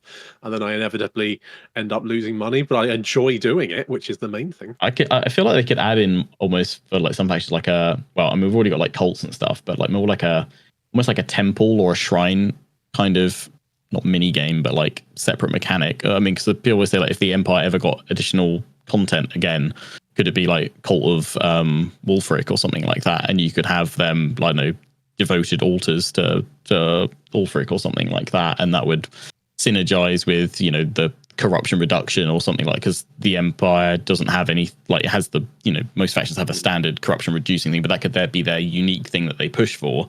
If they restore that, then they're able to flatten most chaos or vampiric corruption coming at them, which is usually runs fairly rampant through them because of their start position. If you were to bring Toddy in first, you need to bring the Knights of the White Wolf in. Yeah, because they're my boys. But you also, when you click on him, it needs to go, "Here's Toddy" every time you click on him. That's just a must. Smashes through the screen every time. It's just like smashes through it. It's a little cinematic fire plays. It's the bullseye transition. Yeah. Bullseye.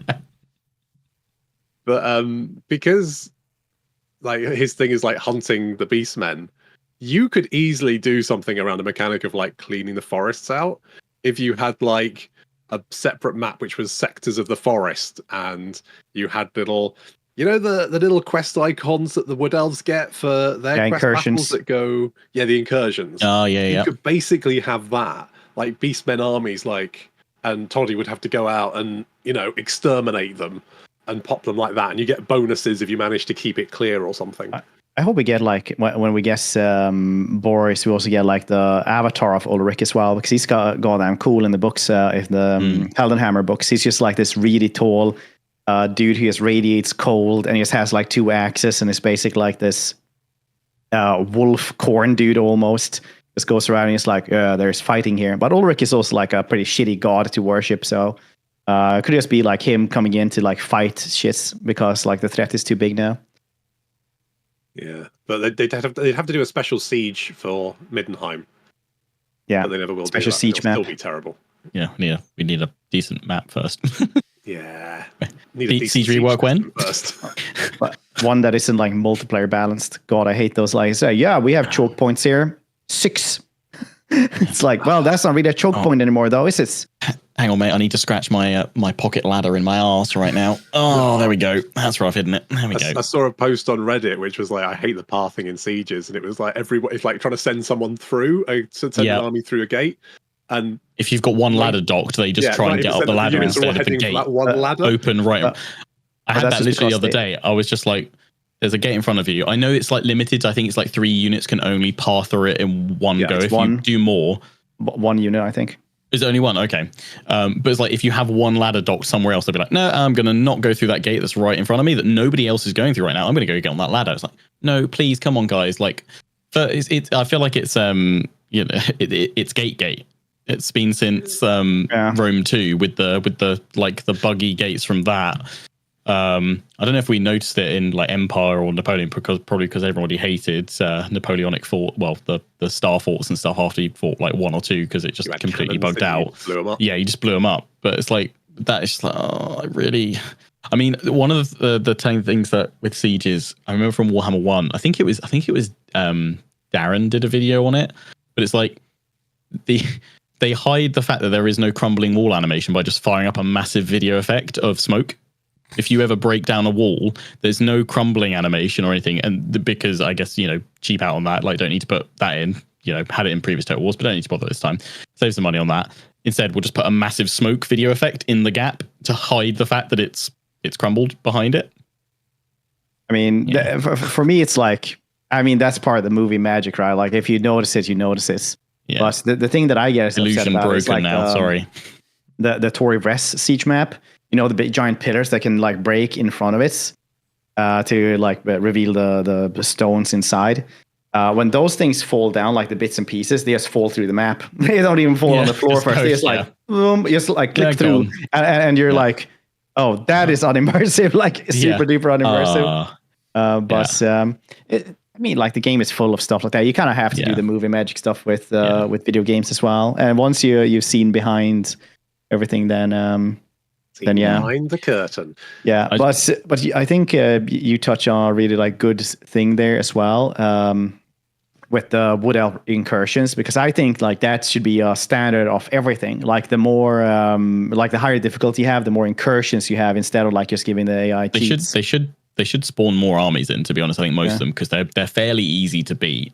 Like, Yeah, and it's also like lore accurate. Like, oh shit, this settlement is gonna come under a Skaven attack, because Skaven attacks in the lore are like scary as heck. It's just a big hole opens up in the streets, and just thousands of ratmen just pour up. I right? genuinely would love that if Skaven could have a mechanic where they've already kind of got it with their, what is it, like they can build a nuke Undercity. over a settlement or the Undercity, or they can have like an army spawn up.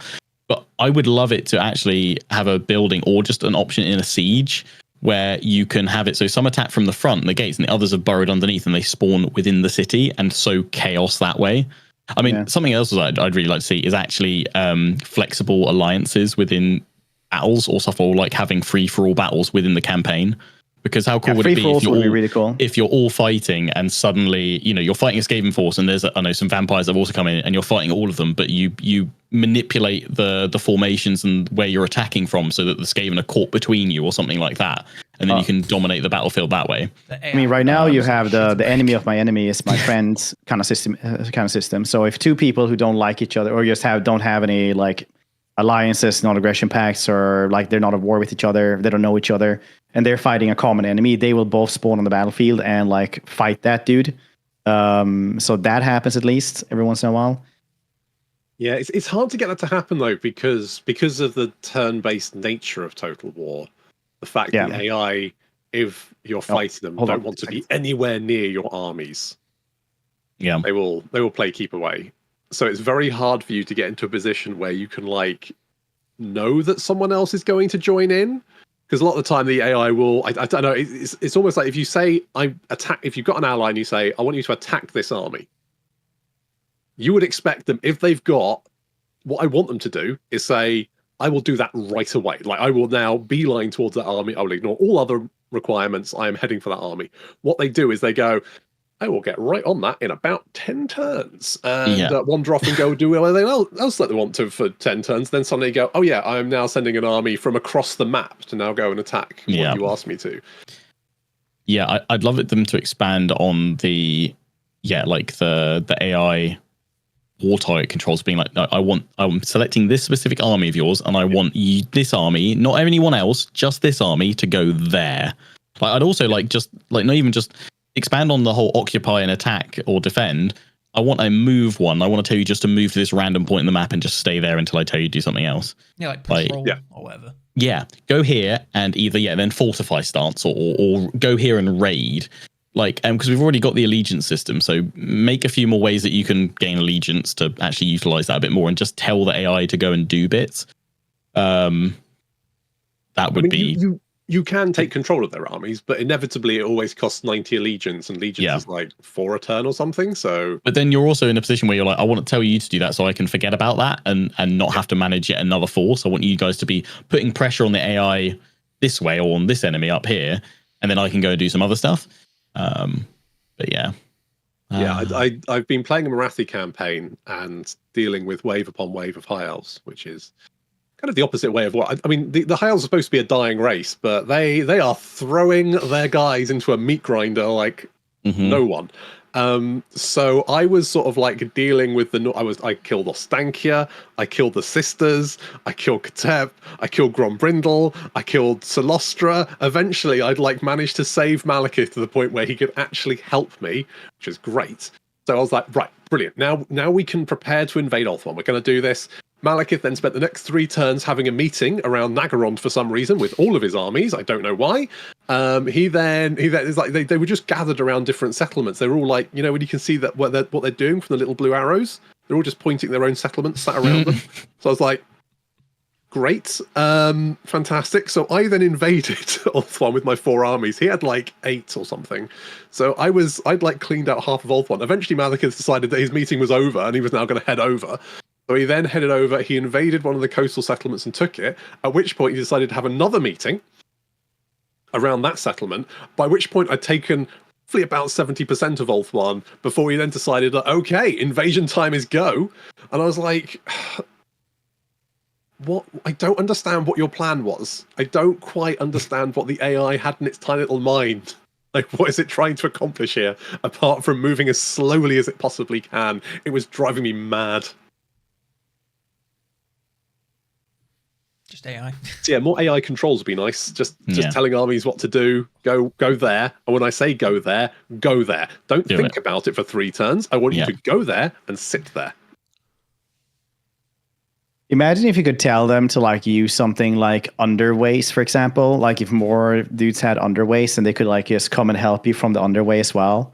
Because sometimes I think it's just hard for them to like cross the water, or like it's too far away for them or something. You could just like have a portal or something like They that. changed it so that they don't have to build transport ships anymore. That's why we've got armies that just march into the sea, because the AI was so fucking dense they couldn't manage to get through the fucking transports. So then we're going to make it so much easier for them, and now they can't even manage that. Yeah, it's weird with AI. We talked about to CA about this at some point, right? Like in the old program, and they were like, "Yeah, they just can't figure out something good to do there." Basically, Periodic child jump scares. into the crate you go. Bless him. So you do not escape again. He's getting out of his cage. I'm just imagining he's putting them in like an obstacle course and they just keep working their way back. But the thing is, now that you can actually see what the AI is like, when you're allied with them, you can see what the AI is planning, and sometimes you do look at that and go, "What? Why are you doing that? Why do you want to go and do?" I was allied with Marathi, and she was like targeting a settlement on the eastern coast of Ulthuan. So what she would do is she would sail her army down past Lothern, where Tyrion was currently chilling with like all of his best buds. They would then sail out, kill her, sail back. Marathi would respawn, and she'd do it again. Did she not go? So I watched her do this like 3 times. I was like, "What are you doing?" You could just attack the western coast of Ulthuan, the bit that's close to you. Why are you trying to sail around the side? Someone's not going to the Dino Museum today. Oh no! He's very upset about it, but he's not being good. Well, then we can't go to the Dino I can see Museum. my wife is this close to like. We were just joking, like you were like, "Into the crate you go, little one." And Yeah, like, it is like, yeah, just get in the box. Just get in the box. It's fine. It's like he just comes in and go like, "I've been naughty again, so I'm not going to the Dino Museum, but I want to go to the Dino Museum." I'm like, well, this is called consequences, bud. Also, like, I mean, kids, isn't it? Yeah, very brave choice, winding your mother up. you have to tell us, by the way, because we don't know where to end these or how to end these. So you have to tell us if you have any times to that you have to get to. Not like anyone was on time for this anyway. I'm just saying that time is important for anyone here. 8 hours, and then Damneders like gets all of the best bits and ends up with about 15 minutes. So Yeah, and I've got like I'm good for like another probably like 10, 15 or so before I need to probably save my child from being throttled. So when Damneders gets back, should we wrap it up? Do what we've been playing. Yes, anyone else has got because we had a lot of other mechanics and stuff like that. But you know what? You're tired of wrestling the alligator? Yeah, I mean, like a lubed up alligator in a bathtub is fantastic here. Because we also had like the flesh lab would have been good to talk about. Like mutate your stuff a little bit. Like vampires could have done that, for example. I tell you what, I do like any mechanic which allows you to upgrade your units. So I think Throt's mechanic is one of the best. And yeah, I was just like waiting any second that you were just gonna go on a tangent on the completely forgotten about Throt and the mutations, everything. But those are really, really cool. Mechanic. Yeah, but like more people could have that. Like vampires, obviously, because you could just like mutate, Crypt Horrors or something like that. Like mutate them, not like saying using Warpstone exactly like Throt does with the laboratory, but like do something similar with dark magic. Could maybe put up like more weapons on Chaos Dwarf constructs. More knives on a poor slave for the Dark Elves. I don't know, stuff like that. But one thing that I actually wanted to bring up, just as a last thing, was caravans. Not everyone needs a caravan. But I say this so often that it is repeating myself. But Dark Elves should have a Black Ark caravan that goes out, finds slaves, and the slaves should be used for more stuff as well, like sacrificing before battles. doing other stuff as a currency. Like cool stuff. But the Black Ark shooters go raid stuff, get slaves, stuff like that. That would be really cool. That would be. I do like the caravan mechanic. I think that's again something that you can use to keep the player busy.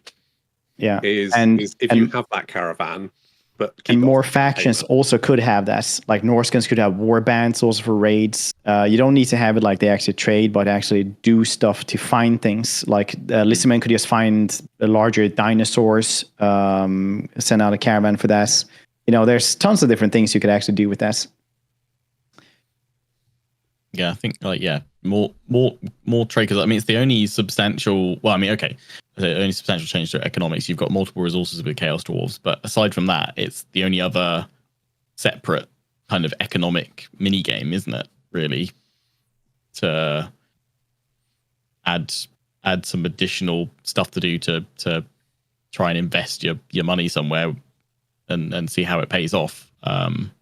Yeah, I mean, like it's a fun thing. So I'd love to see more items as well, like thrown into that. I quite like getting special items, but then you've done it and that's it. I'd love. Come on, you must have some more items kicking around there, guys. Come on, I'll do a return visit, like or special units or anything really. Like if it gave you like pick your reward out of 4 or something. Well, surely as well. Also, if you kept going to the same place as well, surely it would give you a diplomacy bonus over time as well because you're favoring them. Maybe it changes the rates a little bit. I feel like that could be just, we could have caravan mechanics 2.0 and just sprinkle some more depth in there as well. There's like more because things right that now expand out of that. If you take a caravan to a place, you only get like a new type of units the first time, right? Yeah. I was trying that with the Cathayan caravans yesterday, and it just didn't work. It's getting better and better at escaping. Faster every time. All right. We'll wrap this up as soon as Lionheart is back from dadding. Bless him. Bless him. Didn't miss much. So you don't have to worry about this Damneders, do you? You do not have. You've just got a little furry one who can't talk and he can't be seen above the desk. I mean, just because I picked the microphone when I went to answer the door, Jesus, he went like ballistic. Nowadays, when I'm in the shopping center, like street shopping or all that, I hear like a child crying. I'm like, it's not mine. I do. Whenever I'm at the park or something, and I like reading my phone, and I hear a child crying, I go, "Is that mine? No, I'm fine. I'm safe." You get the dad sense of, that's not my child crying. I don't care. No. Have I heard my child in the last 5 minutes? No. Right. I'm gonna look around. Then where is he? Okay, he's fine. He's fine. I'll get him on next time to tell you all about the dinosaur museum he's not visited. Oh no. Yeah, he's. I think he's lost that trip to date. Oh yeah, no. They are very good at pressing buttons. Oh yeah. And the thing is, he's a mini version of my wife, so he knows exactly how to press her buttons because they're his buttons as well. So it's just like, this is just open it. Oh, it's chaos. Yeah. Okay, close that again. Mine is blessedly fairly well behaved. This year, apparently, she's learned she's forgotten how to keep secrets. Like last year, I would just tell her like what I bought my wife for birthday present and everything like that. And she and my wife would say, "Oh, has Dad bought any birthday presents for me?" And she would just like, "I don't know," and then she would just leave the room. But this year, we were all like sitting at dinner table, and she just like whispered to me, really audible for the rest of the table. It's like, "Dad, can I tell Mom where you hid her birthday present?" Amazing. And I was like, "No, you can't. That's a secret." And Hannah was just like laughing her ass off. And then I said, "No, you can't, because remember, it's a secret, and we haven't even gotten that. You don't know anything about it." And she just turns to my wife and is like, without skipping a beat, and is like, "Dad hasn't bought a birthday present for you yet, so I don't know anything about it." Then he's like keeps on eating. He's like focusing on that. And it's like, all right, well, you played it cool anyway, so that's cool. Nah, he's been really good. And then he turned 3 and like just chaos spawn basically. Just yeah. It's just there's no middle ground. He's either chill and fine, or he is like corn rage incarnate, and it's just like yeah, that sounds about right. Yeah. I'm just like, oh, that's great. Yeah. Cool. I'm terrified of I do not want a child at this moment in my life because I was awful. I just know I'd get one of me, and I just like. What were you like a little? Like, I was terrible. It was Really? until like year 6 where I calmed down to like 11 years old. I was shit. worried. I That's always a lot of say, years.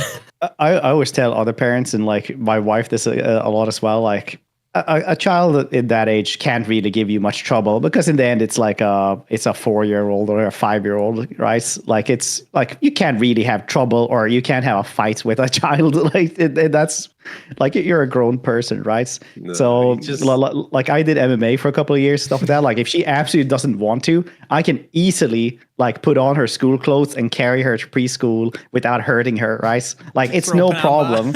Yeah, you just like, just put everything on and she's like, no, I don't want pants today. It's like, yes, you will have pants. Yeah, and then you you just will like have pants, yeah. everything without hurting. And then you just like carry them and then everything is fine. And then she's like, well, that was fun. And then he's like, Yeah. goodbye, Dad. Just, kids. They're So great. exhausting. Yeah. yeah. Dogs, everybody. So what have you guys been playing lately? Oh yeah. We can start with our guest, Lionheart. What have you been doing lately? On stream, off stream? What are game series you have been doing? What is off stream gaming? I mean, I've been playing a lot of Crusader Kings 3, like pretty much on stream. The Game of Thrones mod, the Lord of the Rings mod, and obviously, new Roads to Power DLC, which is a lot of fun. Offline, very, very few opportunities for that recently, but have continued my addiction of Factorio on Steam Deck, which is like just the singular reason why you should buy a Steam Deck. Just put Factorio on it and kiss your life goodbye, basically. It just works perfectly, runs really well.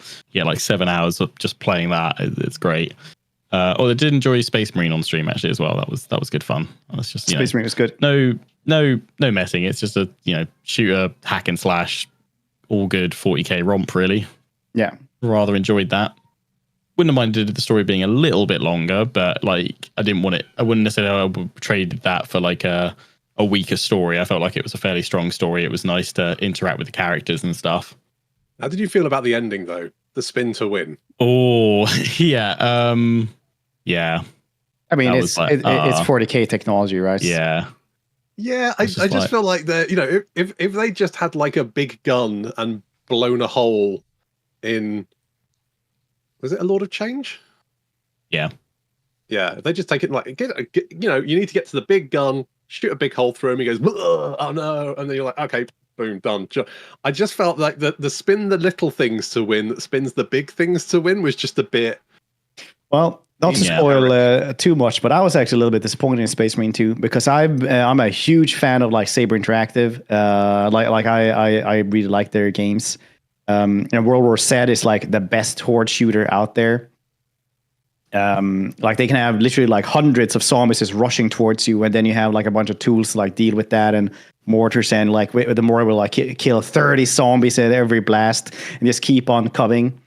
And you have very little of those like big hordes in Space Marine 2. Like I thought it was way too little, and you like go past the Tyranids really, really quickly as well. Like I didn't want to fight like the big things all the time. Like the hordes are really, really cool. I thought I liked those. Yeah, trying to deal with all the And they just didn't have that many of them, because if you go back to like World War Z, they have like 2 or 3 of those moments every single level.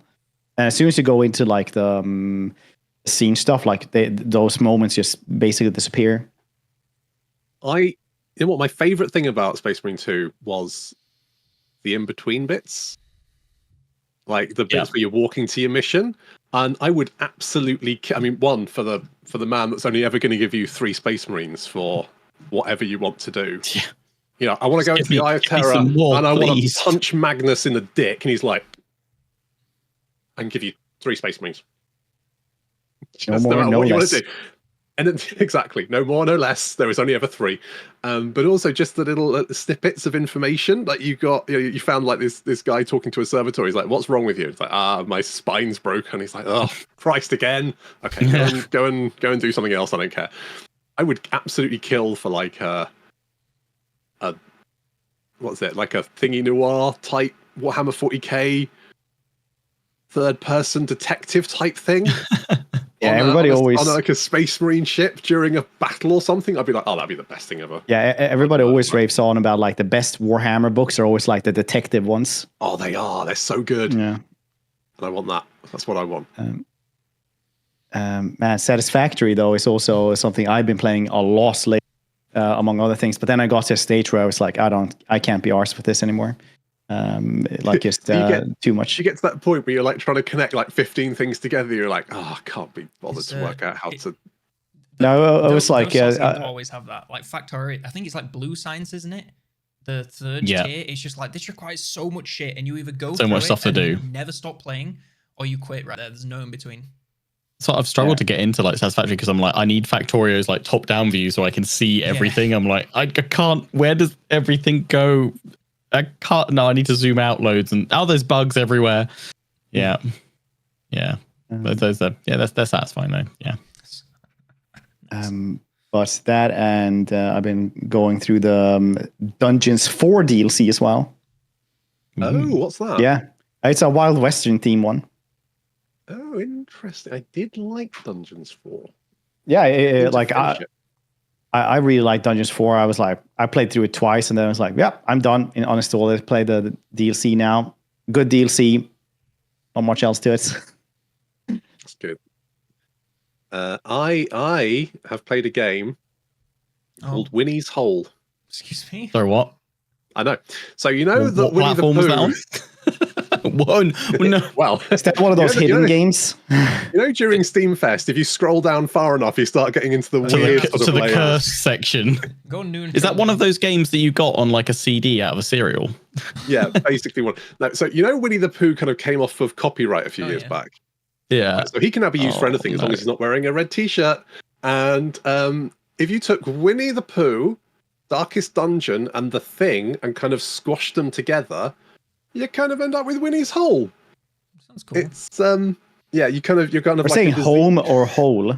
Hole, as in there's a hole in something. Oh. I.e. Winnie. I don't want to visit Winnie's Hole. No. It's got teeth. So basically you're like playing a virus that's like kind of like crawling its way through Winnie the Pooh, and then you have him like meeting his little woodland friends, but he's growing tentacles and like monster and basically you're using your new mutations to then eat your friends. It's it sounds janky as shit. It's actually really good. Let me look on Steam. There's a demo on Steam. I urge you to try it. It's really good. God. Can we stream this? Sure. Oh, right. At least once. Heavily age-gated. Mutate Winnie's based. He's just like I saw an advert for it and I thought, well, this can either be just the worst thing I've ever played in my life or potentially quite good. And it turns out it's actually really good. Like the quality of it is very good. The sort of like different combos you can build up are really good. It's just a really good game. Well worth a try if you don't mind watching Winnie the Pooh grow spines and spew acid in Rabbit's face. Fred?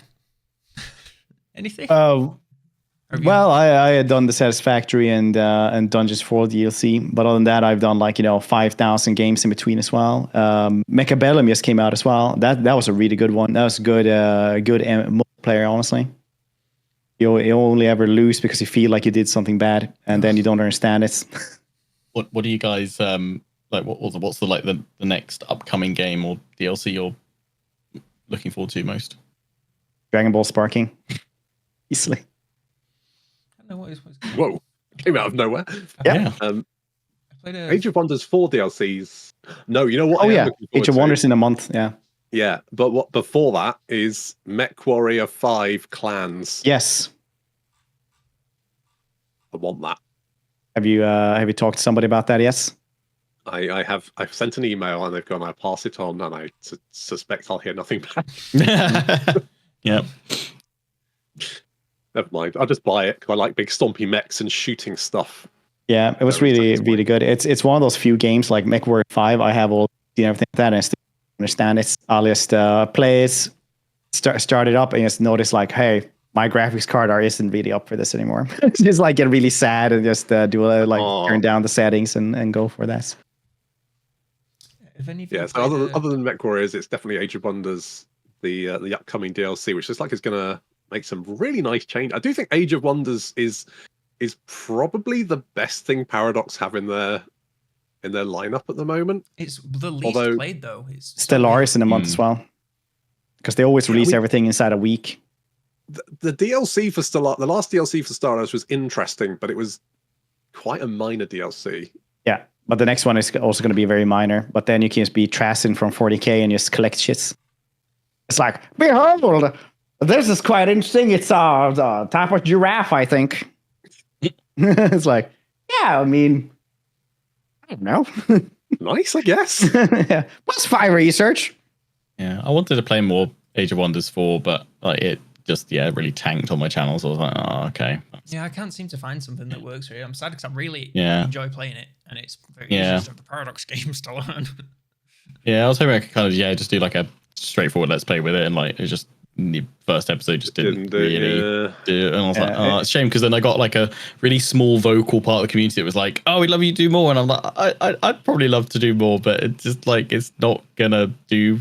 Like I'm never really one for be like, oh, I won't do it because it's not going to do well. But there is a certain sliding scale where at a certain point I'm like, and especially I guess now more than ever, that it is like full on,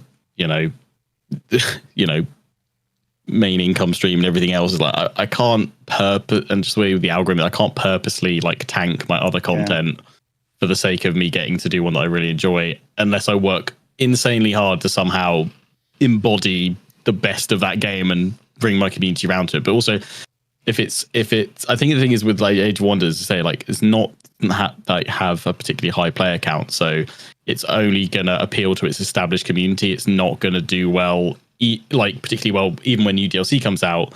It's not gonna suddenly have that massive reach to pull others in. It's only gonna still go out to that small niche that it's already kind of captured, which is, it's a shame, but it's like it's how it goes sometimes. If you can't quite capture it around release, and if it hasn't gained a big following by then, it's like okay. Yeah, Age of Wonders 4 did really well on my channel, like at release, but then DLCs has been like fine. But it's probably because I did a ton of stuff at Age of like the actual main game release.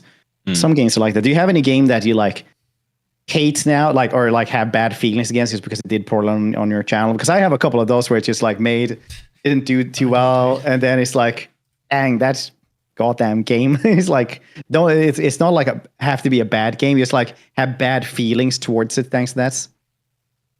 Age of Myth did poorly for me. What Age of Myth? I did like a beginner's guide and it did really well. Then I was like, oh, talk about the other factions, and they have just tanked. So I was like, oh, okay, bye-bye. I don't necessarily think it's like I come away having bad feelings, but I sometimes go, I probably shouldn't have started like yet another series with this game. Like clearly my audience was like done with it, but I was still really engrossed in it. Like the Game of Thrones mod for Bannerlord, I did a King in the North run. I did a House of the Dragon run. Both those did really well. And I was like, I'll do like an Iron Islands one because they've added in naval battles and stuff, and that'll be fun, and raiding and pillaging and stuff.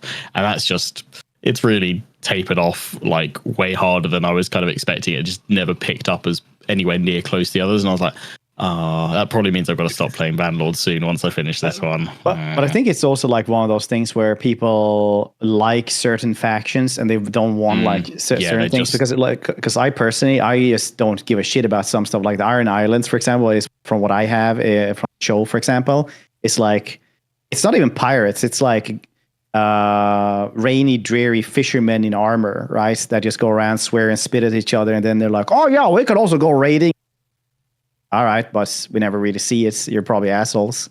And the rest of them are also assholes, but at least, they have like nice little summer houses and, I will say, cool I think it's probably just a complete coincidence, but the Iron Islands AI in the Bannerlord mod is pretty much just like the show. They do fuck all like all the time, and you're like, oh, this is why you never actually achieve much, or you take some settlements, you immediately lose them, and then you don't send an army to immediately, like, you'll take settlements, but then you won't stay around patrolling that area. You'll just be like, right, back to the Iron Islands, everybody. Oh, why did we lose our territory on the mainland again? Oh, wait, yeah, we weren't there, were we? Oh, shit. It's like, come on, Balon, move your forces in, like, take some shit. It's like, oh, it's going to be me leading the charge again. Fine, roll my sleeves up. I'm getting stuck in. But yeah. I need to play that mod. I do like Bannerlord. It is good. It is good. Because it's kind of like Total War as well. As soon as you do like a campaign of like the vampires or something like that, people will be like, "Oh yeah, shit, I want to watch this." But then you do something like the Dark Elves, and Dark Elves generally on my channel doesn't do like as well as the other things as well. Because They don't, do they? What is up with that? What is wrong with Dark Elves? Yeah, okay, no, it's not just me. It's not just me. I've started a Lockyer Fellheart series. What's wrong with hot goth girls? I don't understand. Hot goth girls and spikes. Started off strong, and now it's kind of dropping off. But I think that's honestly just because Warhammer 3 right now, because it's not because the DLCs are so far apart. Yeah. It's basically you have, I would say, probably like a 2-month window around when the DLC launches to, cover the DLC. And if you were going to then start another Warhammer 3 series of a non-DLC Lord or something, you need to start it around that hype of the DLC or the update, because like starting it now, I'm like, oh yeah, people are really waiting for that new DLC to kind of jump back in, and they're like, oh, he's playing one of those other characters that isn't new, and he's got a new start, but okay. I mean, I think it's one of those things that people just kind of associate with like Dark Elves. Like, what do you do with Dark Elves? And then it's like, Dark Shards, Dread Spears, and Shades. And that's kind of the Holy Trinity. There's nothing. But the thing is that like the campaigns don't change that much, right? Because they need like good set pieces for the end. If they had like really cool stuff for the end, people would probably like be more interested in them as well. So right now it's like mid game is what you get. That is literally the rest of the rest of everything. Yeah, I think another thing, like just what we've said before, was like if they added in like more interesting victory objectives, especially for all those older characters, or just got the mod team that's done the expanded victory conditions, to just add that in officially, that would probably refresh like a lot of people's interest in a lot of those older ones. I mean, like Gelt, if you did like a Gelt campaign when he had his change, people like love that, because not only did he get an update, but also he got a new start position and everything else, and that was quite flavorful to have the Empire suddenly in Cathay. Yeah. By the way, Damneders, what have you been playing? Did you say anything? I don't think you did. No, I didn't. It's okay. What have you been playing? Tell us. Think you played Frostpunk 2? I did not vibe with that game. So that was another one that, played it, was kind of enjoying it, uploaded it tanked. Not tanked, but just didn't do well enough for me to consider making it a full series. But also, I tried playing a little bit more of it. Just weirdly, I had a bit of time one morning, and I was like, I'll try playing a bit more. I don't know. I struggled to get connected into it. Yeah, if that makes sense. It felt like it was really, everything was really, I don't know, like the weighting of everything. The weight of like the messages of like people being, oh, it's really critical, we get energy up and running. But I was like, is it? I don't necessarily feel the sense of urgency, despite the fact that like I failed the tutorial, the prologue, like 3 times because I was like taking my time with it, and I was like, oh, I need to rush through this to actually get to min-max the options if I want to. But I was like, I don't feel the connection to why I kind of should care. Like it felt very shallow. Compared to I understand exactly what you mean, because I felt like I needed to be Kairos for that game. It's like it wasn't that it wasn't urgent. It was that I didn't know how to fix it most of the time, because the things that were a problem is something I should have solved an hour ago. So the thing you would have to do is like fail and then like find that path to have fixed that problem so the problem doesn't arise. Because when the problem rises, the problem is going to be there, and very likely most people will die before you even like fix that. So you kind of need to be like, know what's going to happen before you can like win, weirdly enough, is what I felt all the time. I mean, but the difficulty was a little bit too wonky in that regard. I think that has always been how Frostpunk is. Like in Frostpunk 1, if you know what you're doing on the new home, it's piss easy. If you don't know what you're doing, when like you discover that the big storm's coming, you are completely fucked if you haven't been preparing for it the whole game. But the Frostpunk 2 problem is exactly what Mr. Hart was saying, where there's just no connection. The first city, I had my little city, I placed all the houses, one person died, I cried for hours. In this, it's just like thousands of people die from the cold, and you're just like, it's a big number, I can't see them wandering around. The city's so big and so large in scale, you just lose touch. It's just... basically Stalin. Like, one person freezes to death, it's a tragedy. 1,000, it's statistic. Pretty much, yeah. It's just, like, it is a more complex game. It is probably a better game, but like to play it, it's just not as gripping. There's just not as many moments. I didn't feel. Yeah, because I felt initially conflicted because I was like, oh, I want to try and carve out some more time to stream more of it. But then I kind of sat and I was like, I don't feel enthusiastic about playing more of it. I'm like, oh, I should feel I don't want to force myself to do it. I want to play it.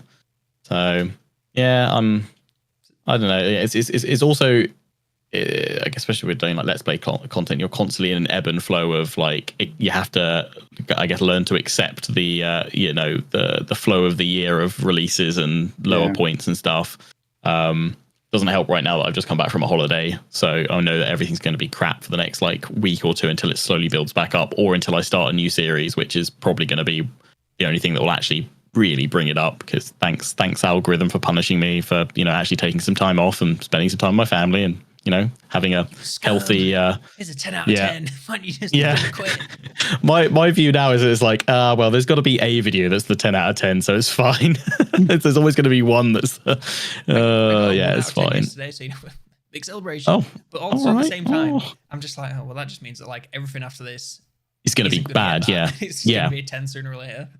My problem at the moment is that I've got a Fall of the Samurai series, which started off strong and has now really dropped off. But I'm so close. It's probably one of my best challenging series, because I'm this close to losing it, because I'm probably going to run out of time, because I got so squished into my starting island and then I went Republic that everyone's at war with me. But I'm slowly clawing it back, and I'm quite proud of the fact that I'm clawing it back. And it's now a race against time, so it's actually quite a good series to watch. But it's like 46 episodes deep right now, and it's if I upload it, I have to upload it sandwiched between two stronger videos, because I know it's going to eat like around it. But it's like, it's like ones like that. I mean, again, because it's Total War and that's still like my mainstay, so it's like I'll push through with that, because it's actually really, really fun to play. Plus, it's got torpedoes, and that's just great. Torpedo ships and ironclads.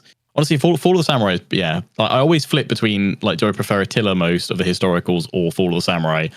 And it probably changes depending on which one I'm currently playing. But yeah, Fall of the Samurai is just, really satisfying. It's not perfect. There's plenty of problems with it. But yeah, it's just satisfying, because I probably miss naval battles. I'm having like that much withdrawal now. I'm just like, we got ironclads and there's HMS Warrior in it, and it just destroys everything. It's brilliant. And I can launch like 8 torpedoes like at once from like my spam of torpedo ships, and just hope it hits something, and get really excited when I see one blow up in the water.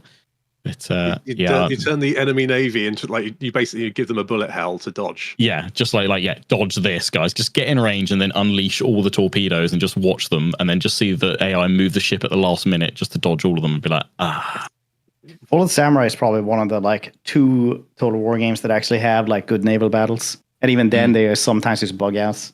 Yeah, that's the problem. It's I'm gonna go on like a classical, like historical tour, I think, for the next couple of months until new Warhammer DLC, do some Empire and maybe Medieval 2. And I want to do a playthrough of Kingdom Come Deliverance 1, which I think you've just done, haven't you, Fred? Yeah, I have.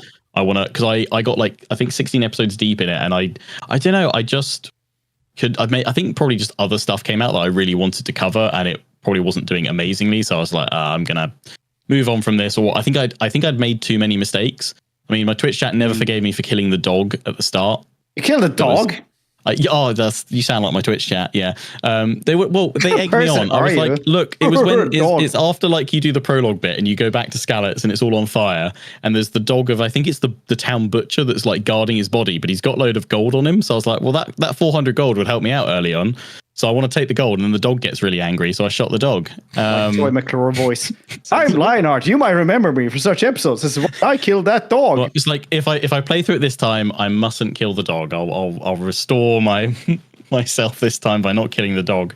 It's one of those things like Twitch chat will always cry for blood, but god damn it, if you hurt innocent animals. If you kill a doggo, that's a dog or a cat person. Like you are. Just, I can murder whole family members, whole swathes of children in Crusader Kings 3.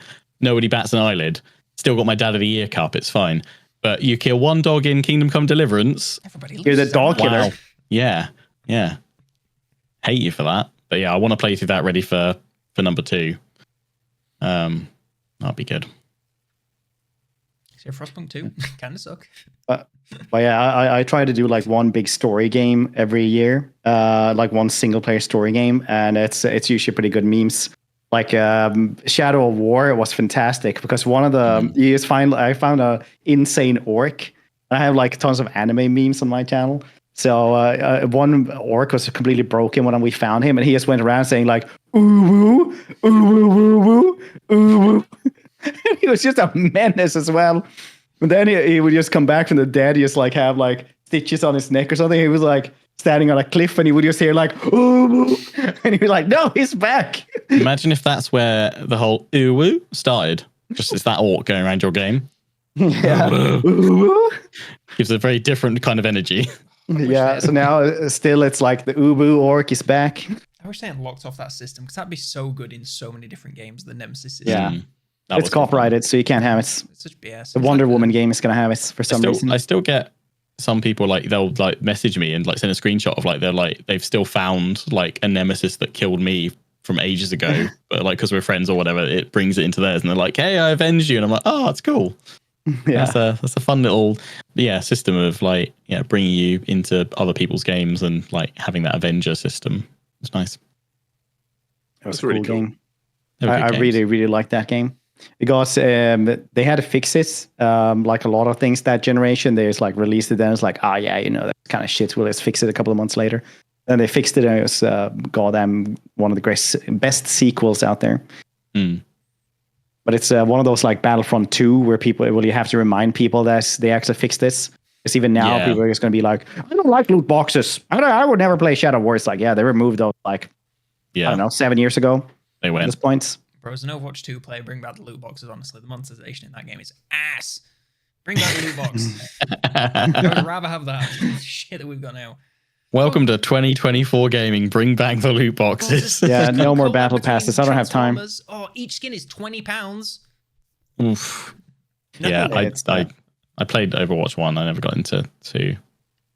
Wasn't it like wasn't 2 essentially like 1.5 though? Yes. Yeah. Don't get me started. Yeah. We're making it Overwatch 2 for the PvE. Also, we've cancelled the PvE. I was gonna say, I remember like it got announced it's a PvE game. I was like, well, the first one was a PvP game, so what in the Kool-Aid are you drinking to make you think that you should pivot from PvP to PvE? And they had a mode in the first one. They had a mode in the first one, which was PvE, and everybody like really liked that one. Oh, really? And then they promised they were going to have that, and then they didn't have that, if I remember correctly. No, they launched Overwatch 2 first, got everyone's pre-orders.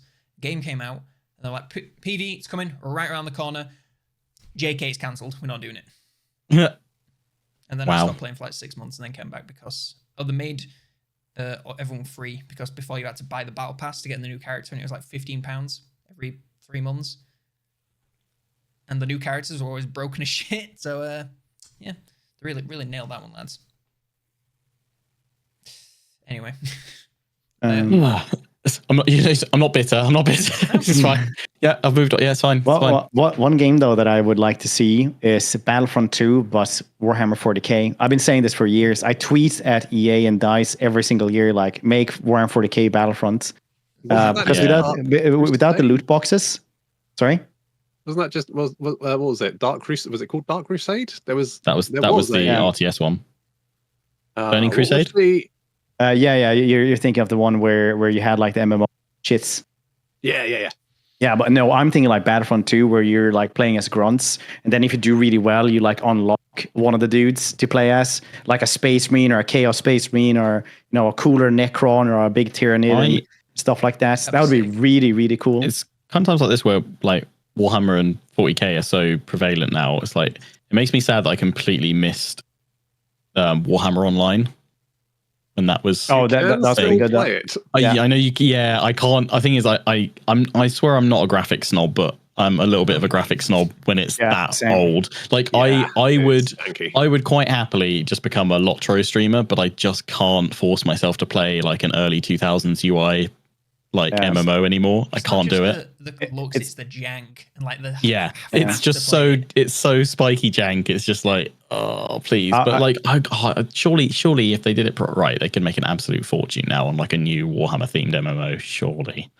Like, just copy everything the World of Warcraft does and just put a Warhammer skin on it, please. Like, that's all you need to do. But World of Warcraft is like insane at this point. And like the reason why people can't really compete, because like when a new MMO comes out, everybody's like, I don't have anything else to do after like 2 months or like no life. I kind of feel like with a Warhammer one, it's like, don't try and compete with WoW. Just literally sell that really well to your audience, because you've got enough people that buy a plastic crack. Like, just get them all to buy this game.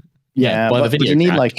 But you need like the people, right? And then when you compete with stuff like World of Warcraft literally has like 25 years of content. So if you're gonna blast through all of that, like good luck to do that in like less than a couple of months, right? Just do everything constantly. It's fairly hard. But I really like Stage of Reckoning back in the day. Like the public quests, it was the first one that had that one. It was so cool. Somebody was just like fighting a burning giant dude in some village, and we just run there and help them out, and then you treasure as well. I mean, same thing. Fair, if Lotro can still limp along after all these years, then surely there's room for Warhammer. I don't know how that hasn't like been sunsetted, to be fair. I think it's been like sold a few times as well, hasn't it? Age of Reckoning had like a lot of problems with licensing and stuff like that. Like it was a whole thing around it, which you almost had like documentaries around now, just how weird it got, and that's why it got turned down, because it was profitable in the end, and people did enjoy it. So it was, don't know. Like Games Workshop get a bit weird with the licensing. Sometimes they're really, really conservative and pinpoint, and then sometimes they're really reckless with just going like, yeah, you can have it. You said you'd make like I've heard they're going to make a their own Warhammer version of that Winnie's Hole game. Yeah. I think Forces of Nurgle.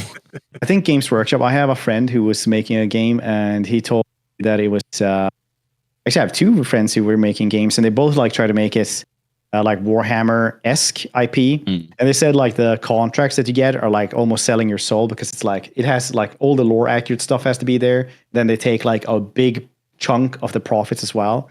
Yeah. So it's like you can sell it as a Warhammer game, but like a lot of your profit goes around, and there's somebody gonna look over your shoulder and like, those ankle pads aren't correct. Either you fix that, or Papa John's gonna shoot you in the back of the head.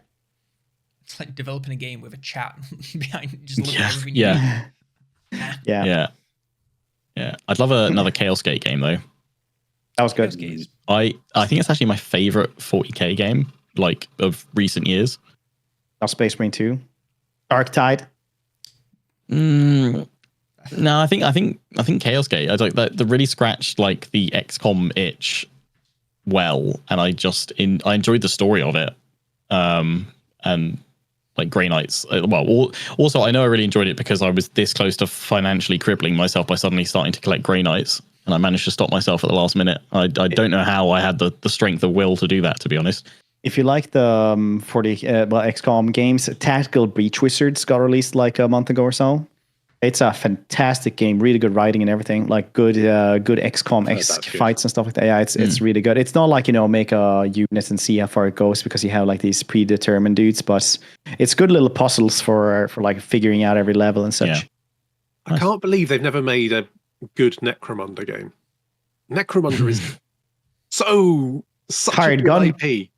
Hired Gun was okay. That was definitely like we have Doom from really Wish. Necromunda though, that's the only. It was basically an FPS with a Necromunda skin slapped over the top of it. Yep. The Necromunda Underhives is one of the worst games I've ever played. Yeah, absolutely ever. It's absolutely atrocious. I talked to somebody who had worked there during that time, and they're like, "Yeah, we tried to cancel that. A couple of us." It's like, yeah, it's understandable. Honestly, that was like the worst game ever. Like you literally won a level, and then we had to turn based back into the exits. It's like next, and it would just take like 10 minutes extra just to, like, after everyone was dead. I would literally pay.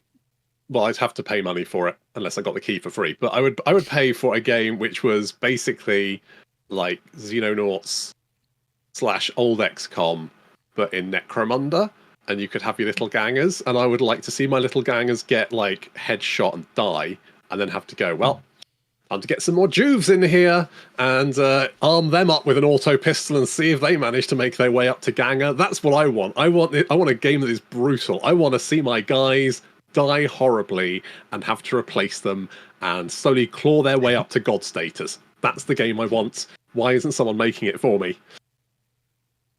that would be pretty cool. I should probably wrap this one up at some point. Yeah. Yep. I was just going to briefly say, last thing I saw with them announcing Alien Isolation 2 yesterday, they also finally confirmed that they're working on another fantasy and historical Total War game. Yeah. Ooh, Okay, fantasy well- and historical. Hang on. Confirmation. Hang on, because they have said previously like a new fantasy game, and what they've meant was DLC for Warhammer 2. So So they I'm said wondering if what they mean is Our return DLC to for survival Warhammer 3. horror genre along in-development titles across fantasy and historical Total War marks a new chapter for all of us at CA. I think they're just Until then, talking keep an eye out for more exciting Warhammer 3 content. Isn't it like Yeah, we'll see if relatively that's- soft confirmed that 40k is like Basically, somewhere yeah. in the works? Yeah, I think 40k has been in works for a while. Honestly, What do you think the historical is? It's Empire 2, isn't it? I think was the yeah, I'd bet money on Empire 2 as well. That's what I heard. I've heard whispers of World War One. Yeah, I've also heard of World War One, With- but I also heard that it got like cancelled because they couldn't make it work. Apparently, like kind of production. What I've kind of heard, or like as reliable as speculation can be Yeah. from people that don't the directly rumor work of at rumors. CA, but Yeah. like some people that kind of sometimes work alongside them that were like, oh, I don't know if you've heard this.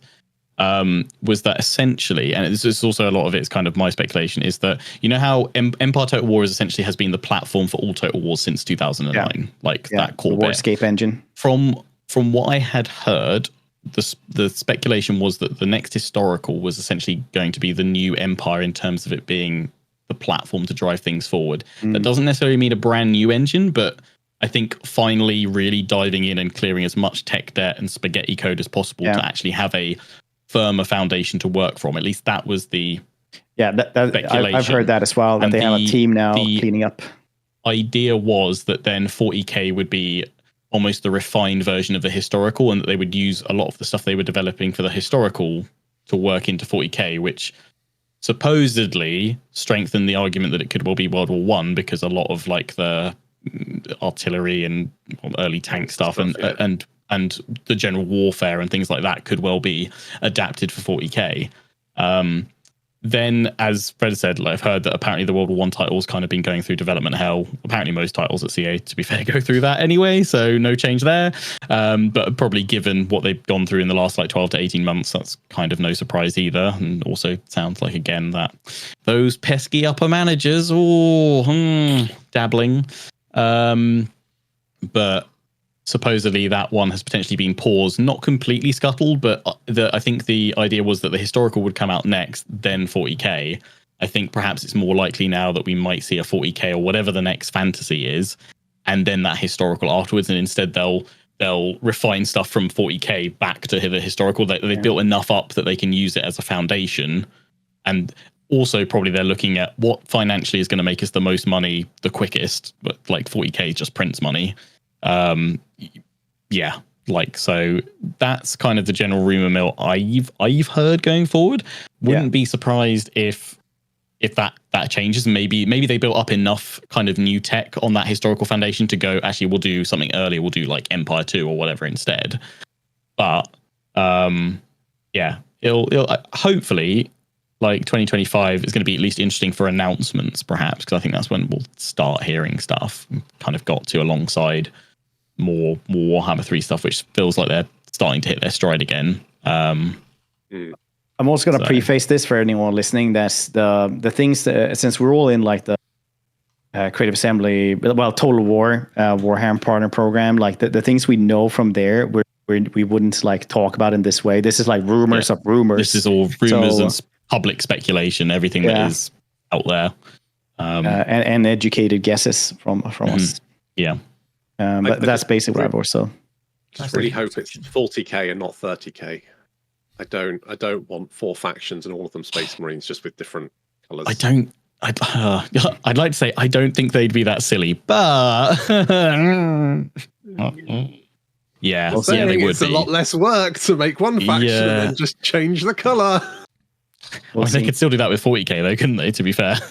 Man. True, Just but you could have 3 Space Marine factions and one enemy. Oh Christ, I hate Space Marines. So much. What would your really quickly? What would your launch factions be for a 40k game? If there's 4, say. I mean, you have to have the Imperium of Man. Yeah, Space Marine. I think Space Marines would be one of them. Yeah, I mean, like depending on how you want to divide it up, if you want to have like Imperium of Man as one faction, or if you no, these are the Astra Militarum, these are the Astartes. These is like go like that. I think they go Dawn of War. It would be Space Marines, Orcs, Eldar. Yeah, probably. Yeah. But I think Astra Militarum, like the Imperial Guard, definitely. Yep. Chaos, Tyranids, and either Necrons or like Drukhari or Eldari. I mean, probably Eldari. They could print money with Space Marines there if they just here's your Space Wolf DLC, and it's I mean, like realistically, if that's not what they do, like I mean, it's probably going to be what they do, isn't it? It's going to be 20 quid, and you unlock the next chapter pack that you want. Here's your Blood Raven pack, which is basically you will give you 2 unique specialized units for the Blood Ravens, and then it's just a reskin of everything else. That's dystopian as fuck. Yeah, there's like every single Space Marine chapter is its own like $15 DLC, and you're like, no. I mean, this is not what I want. Games Workshop. Have you come into one of our stores recently and perused our wares? And I'm just gonna assume many Space Marine wares. And then like I just imagine like the Tau faction sitting there like really nerfed artillery units and really nerfed like range. Another Space Marine faction. You're selling another one. I really want them to have Titans. I want Titans. Can we have Titans, please? I would love some Titans and Flyers and all that kind of good stuff. That's what we need. Big stompy mech boys. Which one would you guys think then? Those as well. Like I said, starting factions. I don't know anything about 40k lore. I reckon they do. You're like a couple of servitors. I think it's the question mark is whether they would have Space Marines and Astra Militarum together. But I think probably the Smurfs probably have the Ultramarines, Astra Militarum, Orcs and Chaos. Oh yeah, they make Tyranids. They make Tyranids because they're quite a fan favorite. They're pretty hot right now. They are hot. Tyranids, but Orcs, that's flavor of the month. Yeah, it's so hot right now. Tyranid Swarm. Because Orcs have like 200% the charisma of fantasy Orcs anyway. They just have so much more fun. Yeah, they do. Needs more DACA. They need to get that in at least. You could release so much DLC for 40k. It would just be insane. I mean, I think it doesn't feel good saying it, but like I'm fully like seeing that as the future. Like it's going to be the most DLC it's going to make Paradox DLC levels look tiny by comparison, I think. Train Simulator 4 released like 3 weeks ago. What, $2,000? If it's good quality, then it just needs to be down to this way you can collect the army that you collect on tabletop in the game as well, or you can. I think that if they should carry forward with the whole like stuff they're doing with Warhammer 3, where you can just buy the Lord you want. So if it's a 3-pack or a 2-pack of different ones, split it up. Like that's going to soften the blow a little bit. Because otherwise, it's gonna make like the DLC for the Warhammer trilogy look insignificant by comparison. I would have thought, like, just because I think that's probably what people need to understand from the get go. With that, it is very much going to be a vehicle to launch 1,000 ships of DLC. Which, if they're done well, isn't necessarily a bad thing. If they're done to high quality and they're worth the time that you get out of it, and they add in good stuff, it's like, that's the bullet to swallow, basically. You've got to kind of probably accept that. I can't see them doing it any other way because, it's starved CA needing a product that's going to sell brilliantly. And they've literally kind of given a golden ticket with 40k if they almost copy and paste what they've done with the Warhammer trilogy, but make it 40k. I think people have accepted DLC now. I don't think I think the problem is when they come across a DLC they don't think is worth it. That's when you get the rebellions, and it is quite. It's either people go, "Oh, this is great, this is fantastic, love this," I think the thing that makes me so hesitant to it is that I don't trust CA yet with DLC. I'm still like, you knew what worked, and then you went, here's Shadows of Change, and everyone was like, sorry, what? It was a slippery slope. First, you didn't like, because Chaos Dwarfs came first, and you didn't get any free stuff or anything like that before. Yeah. And that was like the beginning of the end, but people didn't notice that because it was first one, and then was more priced. Full race pack. And, But people like kind of tapered off there because there wasn't anything to return to other than that. Yeah. And then Shadow Change came out, and people were like, "Hey, where's our free stuff? Hey!" But also, where's the rest of Vostankia's roster? Yeah, spiders. And what is with that final battle?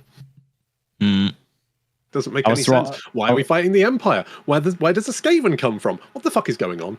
I was wrong, by the way. It's $2,500 for Train Sim World 5 that came out 17th of September. What the fuck? $2,500. Oh, $2,500. What is it? Is it every train is perfectly detailed and modeled, like to be put in? Yeah, I think you're not supposed to buy all of it. To be fair, you're supposed to like buy one or two. And imagine putting in a PR request for like, I'd like a key for the game, please, and all the corresponding DLCs. Yeah. No, do you want a selection? No, I want all of them. I want the complete package. Gosh, I just looked at this one and type in all of the codes, just like one by one. What's the most expensive DLC, or are they all like just reams of like $5? $35. A train model. Yeah.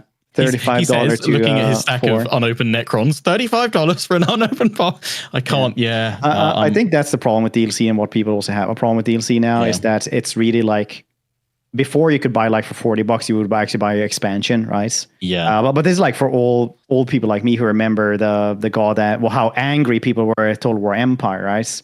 Because you had to use Steam all of a sudden. Why can't I just use the disc? Who is this middleman, and what is he doing in my computer? I remember hating that as well at the time, being like, oh, no, I want to use my CD-ROM drive. No, I will not. I will not. And now I'm like, oh, it's so easy getting automatic updates and just downloading things. And I'm like, what was life before Steam? I used something called Crossfire.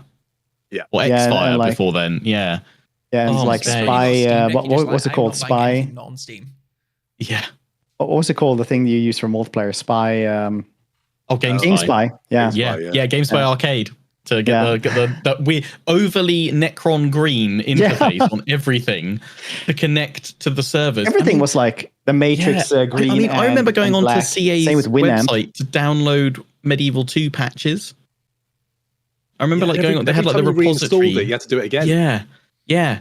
And it was a right ball ache when Third Age first came out, because you're like, oh, I've just cocked up the install. I've now got to wipe it and re-download all these files and then run them all again. It's going to take like a whole day. I mean, nowadays, like I said, instead of $40 for like an actual expansion, you get like $20 for like a couple of units, right? It is, we're not having much game inflation because they're still $60, most of them. But DLC has definitely 100% gone through the roof, because a DLC used to be like a micro downloadable content. It should be like $5-10. It should be a microtransaction, shouldn't it? I mean, it used to be, but now microtransactions are also like $25, and it's getting into macro transactions, or $500 skins for League of Legends, which is a free game and stuff like that. So it's a mortgage payment on a fucking League of Legends skin. JK, my mortgage isn't that low. I wish my mortgage was that low. Liz. Thanks, Liz. Fucking lettuce lady. Doubling my goddamn mortgage. Wish that lettuce had won. Is that? Oh, I know. Is this an old thing, or if I just had a hot fix for Warhammer 3? Or is that an old one I've not updated yet? I don't know. I got it today as well. Oh yeah, 5.2.7. No, because now my replays will be broken. Oh no! My mods. Goddamn replays! I tell you, going into making mod videos and then just at the same time, CA's like, "Oh, we can do more updates." I'm just like, guys. Yeah, it's like, yay, more updates. Oh no, my mods. It's all broken. They're so broke. Yeah. That's like, I swear that's half of like Crusader Kings 3 right now. It's like, yay, like Landless Adventurers and, you know, new mechanics and everything else and Byzantine content. Oh no, my Game of Thrones and Lord of the Rings mods, they're so dead. I love Landless Adventurers. It's so much fun. Yeah, it's cool.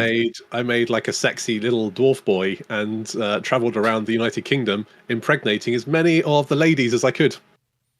Nice. And I pinned all the illicit children I'd made, so I could see how they went, and it went really well. I had like dukes and kings of England. It was amazing. They were all mine. Yeah. Technically, I mean, you know, not of my family, but still, that's fine. They're my little dwarf genetics, so it's fine. I just usually make cannibal witchcraft Santa running around, who just has to have like witchcraft, cannibal, and just a humongous dude who is just only good at fighting, and all the kids have to be good at fighting as well. So if they like don't get enough like the martial stats, I'll just like boot them out of the family. And just keep on going. And he's like Herculean and stuff like that. And they'll see how much he can conquer in one lifetime. And I thought I was bad for murdering my kids to clear up Succession. No, yes. And the best part, it's good to have a genetic cleanup now and then. The best part is that since he's a cannibal and always at war, you always have prisoners to eat, so he's never stressed. He's the most chillaxed dude ever. Oh, I feel a bit stressed. Oh, I'll just have a snack. Who's in prison today? Oh, the Duke of Bohemia's young son.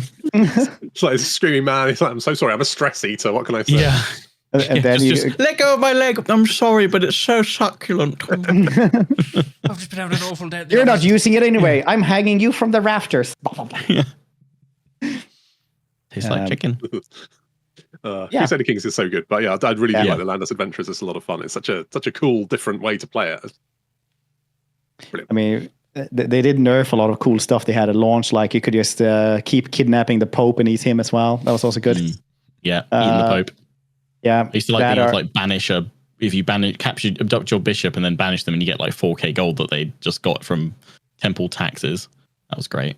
I missed that. Yeah, or you could just win a war with kidnapping as well. You were just like, I claim the land of France, and then they would just be like, we have 30 times their army size, and you're sitting there, and you're sitting there like with 99% like finished scheme to kidnap the king, and he's like, start a war, and you're sitting there.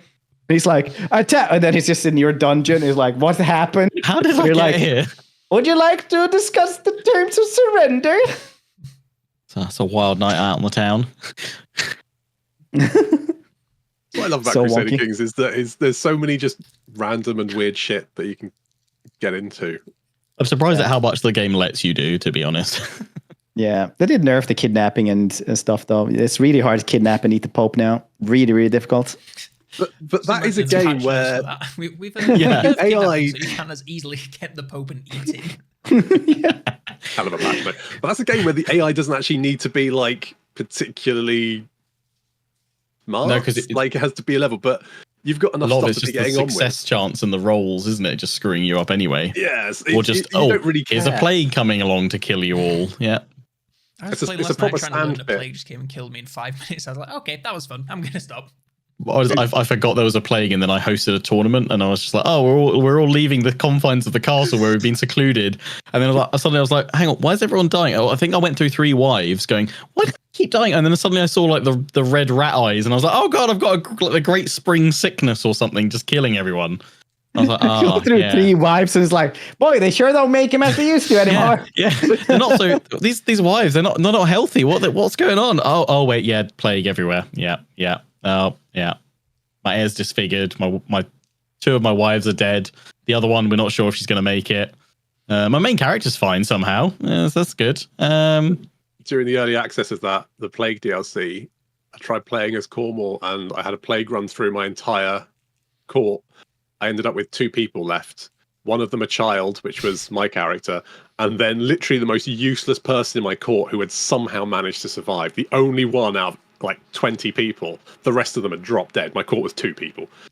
I was like, that was quite a nasty plague, wasn't it? Yeah.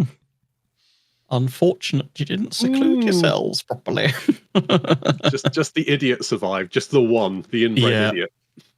It's always the way. Always. All right. I think that's enough fun for today. We had a bunch of around 5 hours of content. I'm sure Damneders will be able to cut this down to at least a 3-hour thing. There's at least 10 minutes of content there. Yeah. Somewhere. I So we'll have to see how that one goes, Fun. but something like that. feel like we said Right. ending about half an hour ago, and it's just continued. Yeah. Yeah. Thank you so much, Lionheart, for joining having us here me. today. Been lovely. It was Thank you ever lovely so having much. you. Lovely to see you. You're Yeah, a see you all. premier Total War content creator. Oh wait, I wouldn't. Oh, and you're also with the watch podcast. Yardstick. British Bake Off, the sailing racing, and frequent contester on 8 out of 10 cats. Which one of We all my have a 8 out of 10 cats? I would love to play Carrot in a Box, though, to be fair. I would love to play Carrot in a Box. I should introduce that that on the clip next is so good. Total War game show. Oh, God, yeah. Yeah, one of you has a carrot in a box. I'm gonna write that down somewhere. I'm gonna do that. Parrot in the box, Total War. Well, if I'm doing the game show this year, I might as well. Oh, yeah, the Forgotten game about show. Oh, yeah, I won that one on Sudden Death. Fantastic. Did you? It's a bit of a Yeah, also, yeah, I had least points because I thought I won because that. I had Hang on. because there was like the last question, and then it's like whoever gets this wins. And I'm like, yep, I'm just gonna go with that, even though maybe that was a joke, but I won that one in that case. God damn it! I thought I started off very strong, didn't I? You probably had the most points though. So in a fair world, you would have won. Yeah, in a fair world. Not no. This is Damneders world. The most points. This is Damneders world. But unfortunately for you, I'm really bad at counting. I just get lost. Because everything that's like was shown up, I had like the most So there's lag a for carrot it. in both boxes. So I had like all the lag for everything like that. So just when it just started showing, you guys had seen 2 seconds of something, and he was like, "Yeah, guess on that one." And I was like, "I could have guessed that from like a black screen." And then it like blip, comes up. You know, a bad workman blames his tool. That's all I'm saying. Yeah, okay, Mister. I had the most points and lost anyway. That's not how it should work. Yeah, maybe in a fair That's not world. how it should work. Maybe in a fair world. I don't know. But yeah, thank you all for joining us, and I'll see you next time with me, my cute hosts, Monsters, Damneders, and guest star Lionheart. Goodbye. Bye.